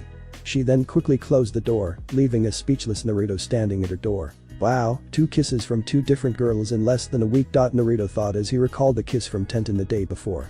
Kami must be a man after all. Caillou, who saw the whole thing from his perch on Naruto's shoulders, chuckled a little bit. I wonder what Akane would do if she saw the, Caillou said, hinting at something else. What is that supposed to mean, Baka Nico? Naruto asked innocently. Wow, you're so blind, I don't even know how you make it through the day. Naruto's apartment, 9:30 p.m. Finally, we're home, Naruto said as he busted through the door, setting the groceries down in the process, jumped up into the air, and landed on his sofa. That's my bad, dumb, Caillou said, aggravated. I paid for it so it's mine. Naruto retorted. Why you? Caillou stopped his attack when Akane suddenly appeared in the room in a cloud of smoke. Hey guys, long time no see, she said cheekily. Hey Akane-chan. Did your test go well? Naruto asked hopefully as he shot up from his position on the sofa to stand right next to her. I don't know, you tell me, Naruto-kun. She said as she made a pointing gesture at the brand new 8 around her neck. It took a few moments for it to register in Naruto's brain. Akane-chan, that's awesome. How about we celebrate with dinner? Naruto asked. Well, Kakashi-sensei already treated me to lunch at this nice dango restaurant. I swear that man may look weak and uncaring, but he is a sadist when it comes to training. I'm literally pumping my last bit of chakra into my legs just to support my own body. Wait. She said, pointing to her feet. Well, you better get some rest then. I wouldn't want you collapsing or anything. He said, picking her up bridal style and bringing her into his room, which earned him a bright crimson blush from her. Something tells me she enjoyed that. Caillou thought before he closed his eyes and attempted to get to sleep. Outside. Why can't we just take her right now? He already gave us the order. A shadowy figure asked, stressing the word he, as it and its partner looked through the window at Naruto and Akane. We will strike in the morning. That's an order, and as my subordinate I expect you to follow it. The smaller figure replied aggressively. This mission requires the utmost importance. Did you do as I asked? Yes, I copied down his genetic structure. The first figure replied. Good, then we proceed as planned. Now go. The second commanded as the first vanished in the blink of an eye. The second then began to think to itself. By morning, you shall have what you wish. Orochimaru-sama.